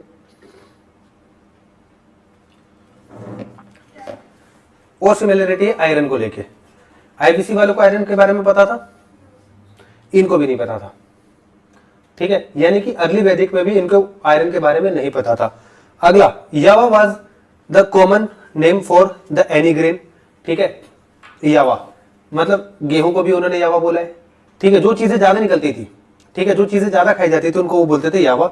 बाली, देखो ये इंपॉर्टेंट है, bali, bali was the voluntary gift from the producer to the rajans, यानी कि देखो अभी हमने ये देखा था कि राजा के पास अपनी कोई आर्मी होती थी नहीं, टैक्स कलेक्शन करने की कोई पावर होती थी नहीं। ठीक है, मतलब राजा टैक्स कलेक्ट नहीं करता था, बट क्या होता था, जो लोग हैं ठीक है, लोग ही कोई अपना जो एग्रीकल्चर है उसका प्रोड्यूस जो था वो राजा को दे देते थे। ठीक है, वॉलेंट्री, वॉलेंट्री मतलब होता है खुद से देना। ठीक है, वो दे देते थे और इस वॉलेंट्री को ही कहते थे बाली। ठीक है भाई, हर कोई अपना बाली देता था। जैसे मान के चलो ये कोई राजा है, ठीक है, इसने इतना सा दे दिया कि जो ये लो मैं इतना सा दे रहा हूं। ठीक है, यानी कि वॉलेंट्री होता था, कोई कितना भी दे, कोई दे ना दे, कोई फर्क नहीं पड़ता था। बट जो ये वॉलेंट्री गिफ्ट देते थे राजा को, और वॉलेंट्री गिफ्ट में ऐसा नहीं कि कोई सोना चांदी ये सब, ठीक है, वो देते थे क्या, एग्रीकल्चर का प्रोड्यूस, कि उन्होंने चावल उगाया तो चावल दे दिए, गेहूं उगाया तो गेहूं दे दिए। ठीक है, और जी मेरे खेत में से ईंट आई थी तो ईंट लो। ठीक है जी, पत्थर निकले थे तो कुछ तो देना था, पत्थर ले लो आप। ठीक है, तो ये जो चीजें मिलती थी राजा को एज अ वॉलेंट्री गिफ्ट, उसको कहते थे बाली। और ये बाली बाद में जाके कंपलसरी बन गया लेटर वैदिक में। ठीक है, यानी कि अभी तो वॉलेंट्री है, किसी को देना है तो दो, नहीं देना तो भाई कोई बात नहीं। ठीक है, बाद में बाली जो था वो कंपलसरी बन गया। और कैसे बना कि अब ये नहीं कि भाई किसी ने, एक कोई बंदा तो कट्टा भर के दे रहा है और कोई बंदा जेब में ले आया कि लो ये मेरे में से इतने निकले हैं बस, वो हो गया कितना 1/6 कि तुम्हारा जितना भी निकला है, ठीक है, उसका 1/6 जो है तुम्हें किसको देना पड़ेगा, राजा को। बाद में ये कंपलसरी बन गया, अभी अर्ली वैदिक में ये वॉलंटरी था।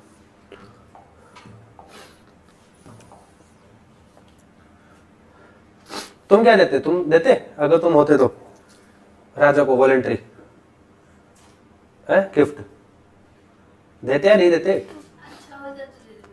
अच्छा हो तो दे देते। चलो ये तभी बाद में कंपलसरी करा है कि ऐसे लोग भी है कि अच्छा राजा अच्छा है तो दे देंगे, ठीक है, वरना नहीं। हिमांशु देते भाई? पता था।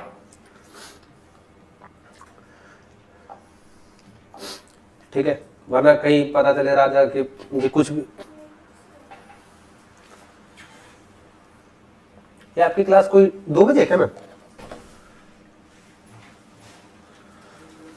है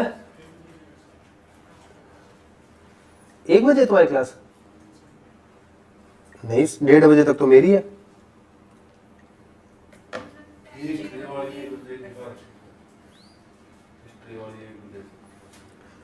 एक बजे से दिखा रखी थी।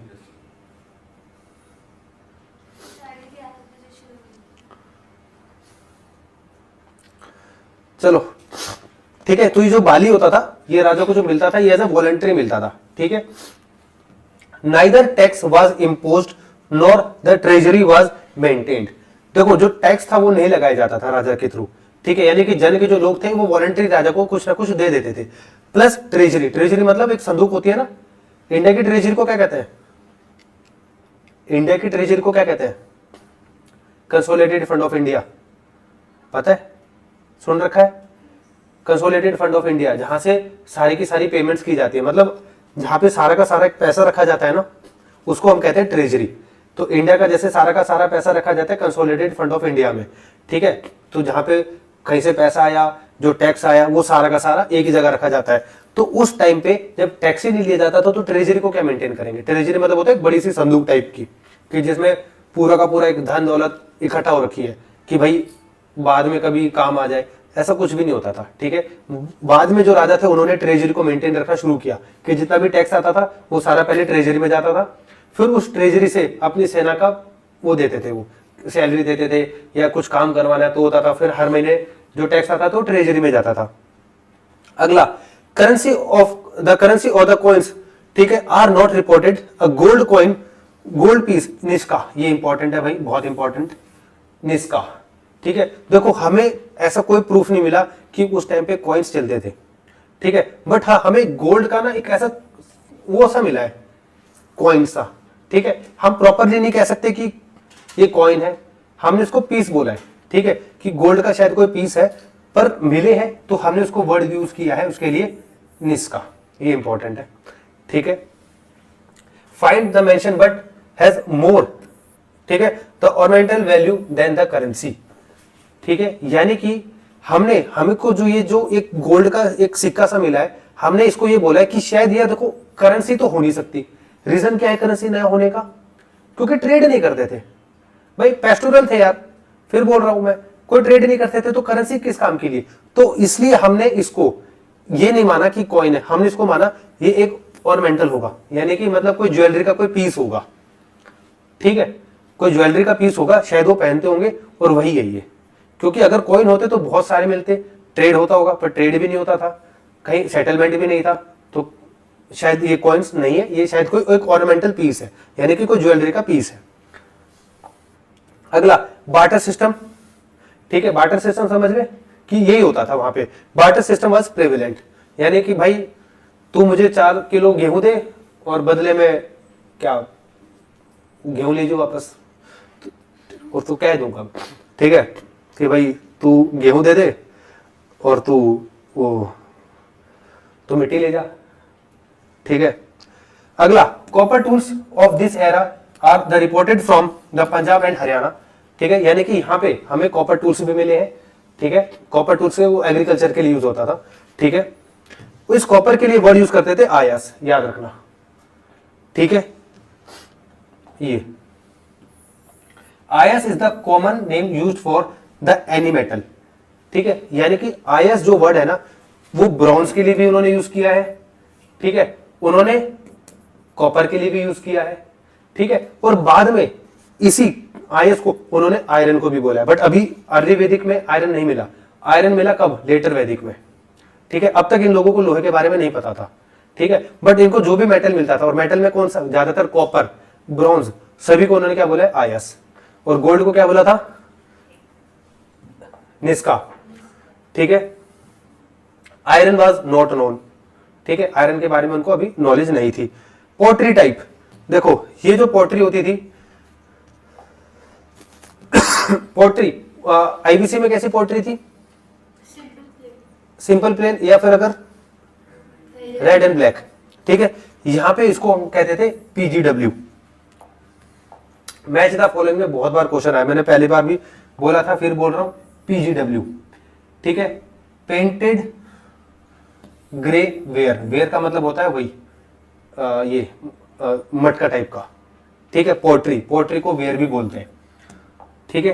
तो पेंटेड ग्रे वेयर, इसको याद रखना, वैदिक एज को अगर कहीं पीजीडब्ल्यू फेज भी लिखा है ना तो कंफ्यूज मत होना कि ये कौन सा फेज है, ये अर्ली वैदिक एज की बात हो रही है, ठीक है। और अगर कहीं लिखा है red and black, red and black phase, तो वो आईवीसी की बात हो रही है।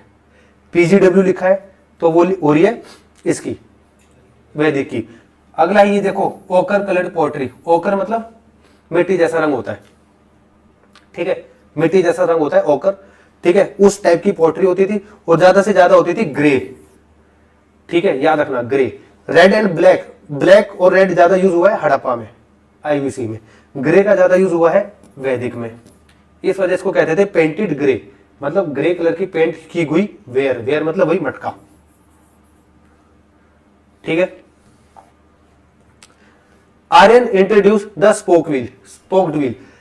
देखो पहले के टाइम पे क्या होता था ना, मतलब आईवीसी के टाइम पे भी जो पत्थर, वो जो पहिए होते थे वो सॉलिड होते थे, सॉलिड समझ रहे हो, सॉलिड पत्थर, यानी कि वो पूरा पत्थर होता था, बीच में से जैसे कोई डंडा सा निकाल दिया जैसे,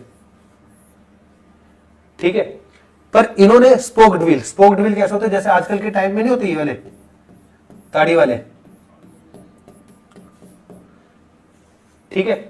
ये स्पोक्ड व्हील का इंट्रोड्यूशन इसी ने, आर्यंस ने ही किया था, ठीक है। और इनको कहते थे सॉलिड, सॉलिड देखो कैसे होते हैं, वो स्टोन टूल्स नहीं होते थे क्या,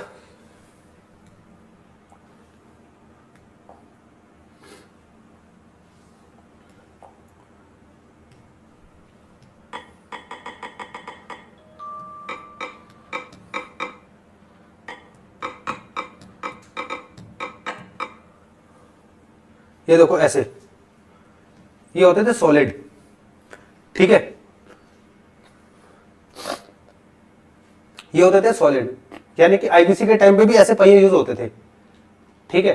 भाई यहां से डाल दिया डंडा, ठीक है, और बाद में स्पोक व्हील, स्पोक जिसमें जो आजकल के जो होते हैं ताड़ी वाले वो, ठीक है। वरना आईबीसी तक ऐसे पहिए यूज होते थे, ठीक है, उन्होंने ही, वैदिक वालों ने ही स्पोक व्हील का इन्वेंशन किया, जो ऐसे पहिए होते थे अब।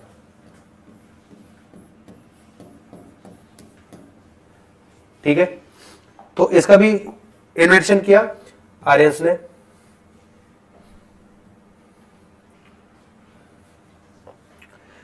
ठीक है, they didn't live in cities, cities ही नहीं होती थी, सिटीज बनाएंगे कहां से, सारे पेस्टोरल होते थे। ठीक है, इकोनॉमिक एक्टिविटीज, हंटिंग, ठीक है, कारपेंटरी, डैनिंग, वेविंग, ठीक है, चैरिट मेकिंग, ये सब उनका इकोनॉमी का मेन काम होता था। ठीक है, अगला है रिलीजियस सेक्ट, कि रिलीजियस को लेके कैसे होता था। ऋग्वैदिक पीरियड, द हिम्स, ठीक है, हिम्स मतलब मंत्र, ठीक है, for the god and the goddesses and the deity is the anthropomorphics in the human.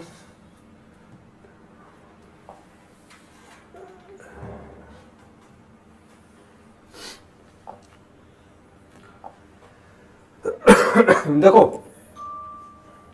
एंथ्रोमॉर्फोसिस का मतलब क्या होता है कि जब आप किसी ह्यूमन की पूजा करो, ठीक है, इन द ह्यूमन फॉर्म, यानी कि जब आप किसी एक इंसान टाइप की, इंसान नहीं बोला, इंसान टाइप की जब आप पूजा करो, उसको हम कहते हैं एंथ्रोमॉर्फोसिस। ठीक है, यानी कि इस टाइम पे, वैदिक के टाइम पे ये जो चीजें हैं, यानी कि ह्यूमन टाइप स्ट्रक्चर की जो पूजा करना वो स्टार्ट हो चुका था। अगेन पहली बात, पर अर्ली वैदिक में, ठीक है, अर्ली वैदिक में इनके लिए इंपॉर्टेंट अभी भी एक नेचर की वर्शिप होती थी, मतलब वो नेचर की ज्यादा वर्शिप करते थे। ये जस्ट स्टार्ट हुआ था। ठीक है, आईबीसी में आप कह सकते हो ये चीजें थी, आईबीसी में कह सकते हो ये चीजें थी, हाँ या ना? क्यों? बट पशुपतिशील तो था, प्रोटो शिवा टाइप का, मदर गॉडेस, ये ह्यूमन फिगर टाइप की होती थी। ठीक है, तो ये जस्ट वहां पे भी स्टार्ट थी, यहां पे भी स्टार्ट थी, बट आइडल वर्शिप, मूर्ति की पूजा नॉट प्रैक्टिस, यानी मूर्ति की पूजा नहीं करते थे वो। ठीक है, वो ज्यादा से ज्यादा अर्ली वैदिक में, इस वाले फेज में वो आईएस की पूजा करते थे, इंद्र, अग्नि और सोम। ठीक है, इनकी पूजा करते थे वो, मतलब नेचर वर्शिप ज्यादा थी उनमें।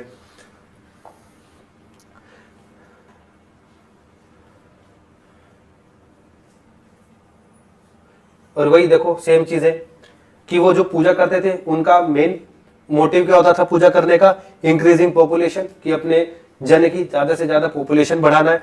ठीक है, प्रोटेक्टिंग कैटल, हमारे कैटल्स की रक्षा करना, birth of a male child, यानी कि एक लड़के का जन्म होना, मतलब इन चीजों की उनकी डिमांड से रहती थी ज्यादा से ज्यादा। ठीक है,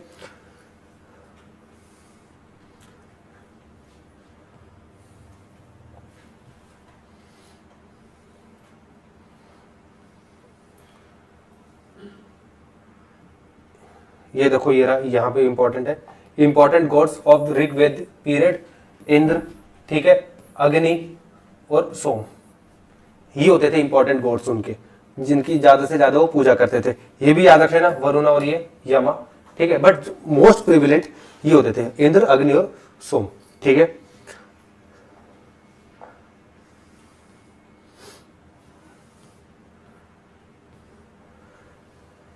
फिर यही बस चैप्टर इतना ही था ये वैदिक टेक्स्ट। वैदिक टेक्स्ट आर ब्रॉडली वही दो पार्ट में डिवाइड है, श्रुति और स्मृति। ठीक है, श्रुति आर द टेक्स्ट, ठीक है, दैट आर हर्ड, जो कि सिर्फ सुना जाता था। ठीक है, दैट आर हर्ड, यानी कि जैसे मान के चलो मैंने आपको पढ़ा दिया, ठीक है, अब आप जाके किसी और को पढ़ा दोगे, मतलब लिखने का काम नहीं है, तो वो सारी की सारी चीजें आती थी श्रुति में। ठीक है, और प्रोड्यूस, ठीक है, the godly reversion, the four Vedas, जितने भी चारों के चारों जो वेदा है, ऋग्वेद, सामवेद, यजुर्वेद, अथर्ववेद, ये सारे के सारे श्रुति में आते हैं। बाद में इनको लिखा गया है, बट ओरिजिनली ये सारे के सारे श्रुति में आते थे। कि ऋग्वेद जो गुरु होते थे वो अपने शिष्य को पढ़ा देते थे, ठीक है, वो आगे जाके किसी और को पढ़ा देते थे। ठीक है, ये सब चीजें थी। और स्मृति में होता था, ठीक है, on the other hand these are the, ठीक है, recollected by the normal humans, यानी कि स्मृति में क्या हुआ कि इन सारी इंफॉर्मेशन को एक जगह इकट्ठा किया गया और फिर इनको लिखना स्टार्ट किया गया। ठीक है, जिसमें जैसे ब्राह्मण्स, आरण्यकास, उपनिषद, ठीक है, ये सारे के सारे आते हैं स्मृति में, क्योंकि इनको लिखा गया है बाद में। ठीक है,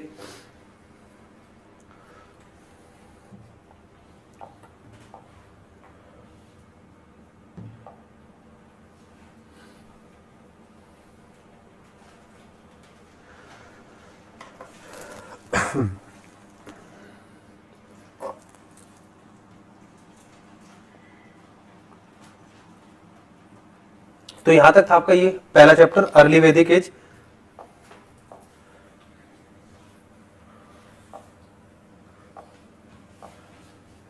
जो नेक्स्ट क्लास होगी तुम्हारी जिसमें हम लेटर वैदिक करेंगे कि लेटर वैदिक में कैसे सेम चीजें, ठीक है।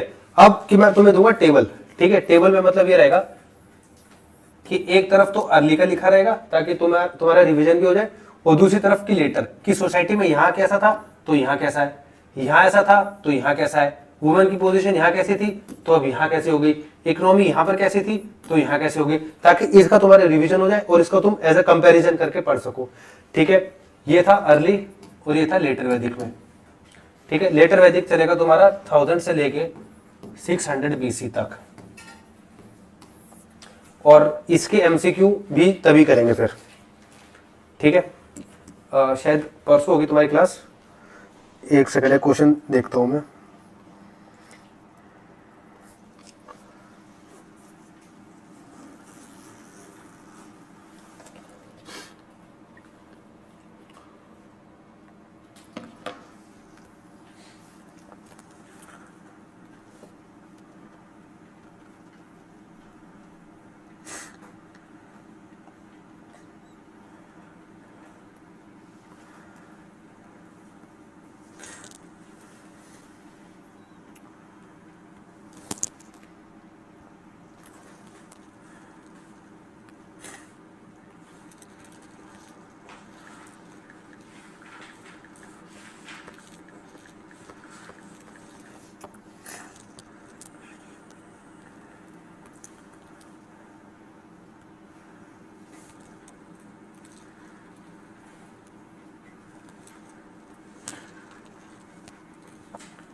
प्रीवियस ईयर सारे एग्जाम से एचपी स्टेट पीसीएस से भी है और एसएससी सीजीएल से भी है।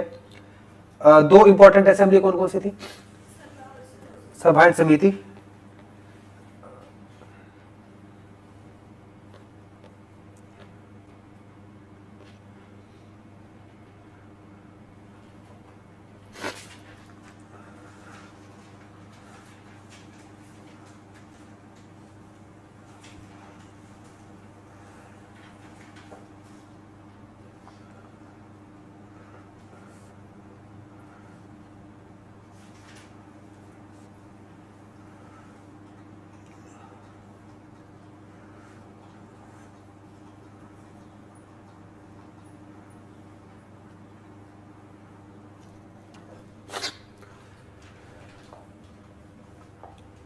अर्ली वैदिक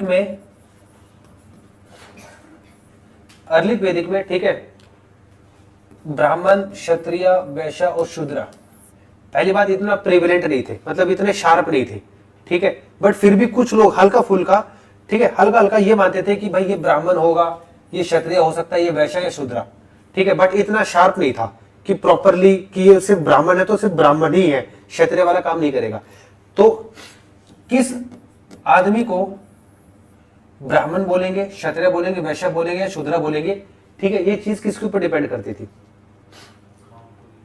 ऑक्यूपेशन को लेकर, गुड, ठीक है, ऑक्यूपेशन को लेके ये इंपॉर्टेंट है तुम्हारा अर्ली वैदिक पे, ठीक है। यानी कि इस टाइम पे क्या बंदा वो काम कर रहा है, ठीक है, कि जो पर्सन है जो वो काम कर रहा है उसका ऑक्यूपेशन के बेसिस पे उसको हम वर्ण देते थे, यानी कि आर्यस जो थे वो उस पर वर्ण देते थे कि भाई अगर ये पूजा पाठ कर रहा है, ठीक है, तो ये ब्राह्मण होगा, ये लड़ाई में बहुत अच्छा है तो क्षत्रिय होगा, ट्रेडिंग एग्रीकल्चर में ज्यादा काम कर रहा है तो वैश्य होगा, ठीक है, और हमारी हेल्प कर रहा है यानी डोमेस्टिक पर्पस पे कर रहा है ना, इनको इन तीनों में से कुछ भी काम नहीं आता, ठीक है, तो ये क्या होगा? शूद्र।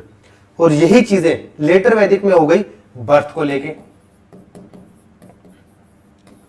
कि अगर आपने शूद्र फैमिली में बॉर्न हुए हो तो आप शूद्र ही हो, चाहे आपको फिर कितना अच्छा पढ़ना आता हो, चाहे कितने बढ़िया आप एग्रीकल्चरिस्ट हो, ठीक है, चाहे आपको कितना अच्छा लड़ना हो या जो भी है, ठीक है, बट आप एज अ काउंट किस में होगे? शूद्र में, ठीक है। पहले ऑक्यूपेशनल था और बाद में ये बर्थ हो गया कि तुम्हें जो काम आता है तुम उसके बेसिस पे तुम्हारा वर्ण डिसाइड होता था, ठीक है। बाद में हो गया बर्थ को लेके कि अगर तुमने वैश्य में ले लिया तो तुम वैश्य ही रहोगे, ठीक है। तो ये भी क्वेश्चन था तुम्हारा सीजीएल का। इन द अर्ली वैदिक पीरियड द वर्ण सिस्टम वाज बेस्ड ऑन, ठीक है। जो वर्ण सिस्टम था अर्ली वैदिक में वो किसके ऊपर बेस होता था?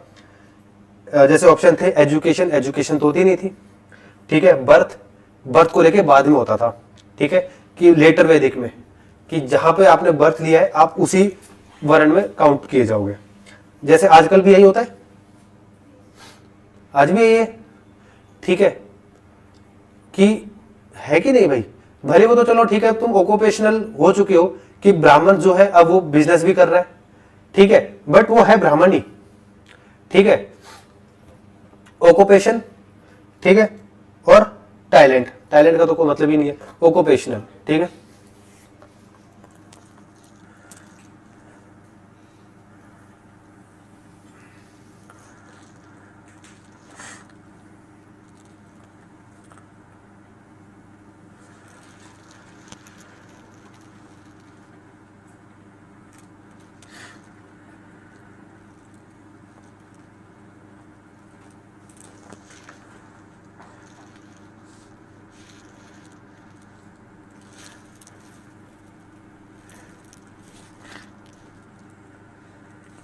चलो फिर बाकी लेटर वैदिक सैटरडे को ही करेंगे।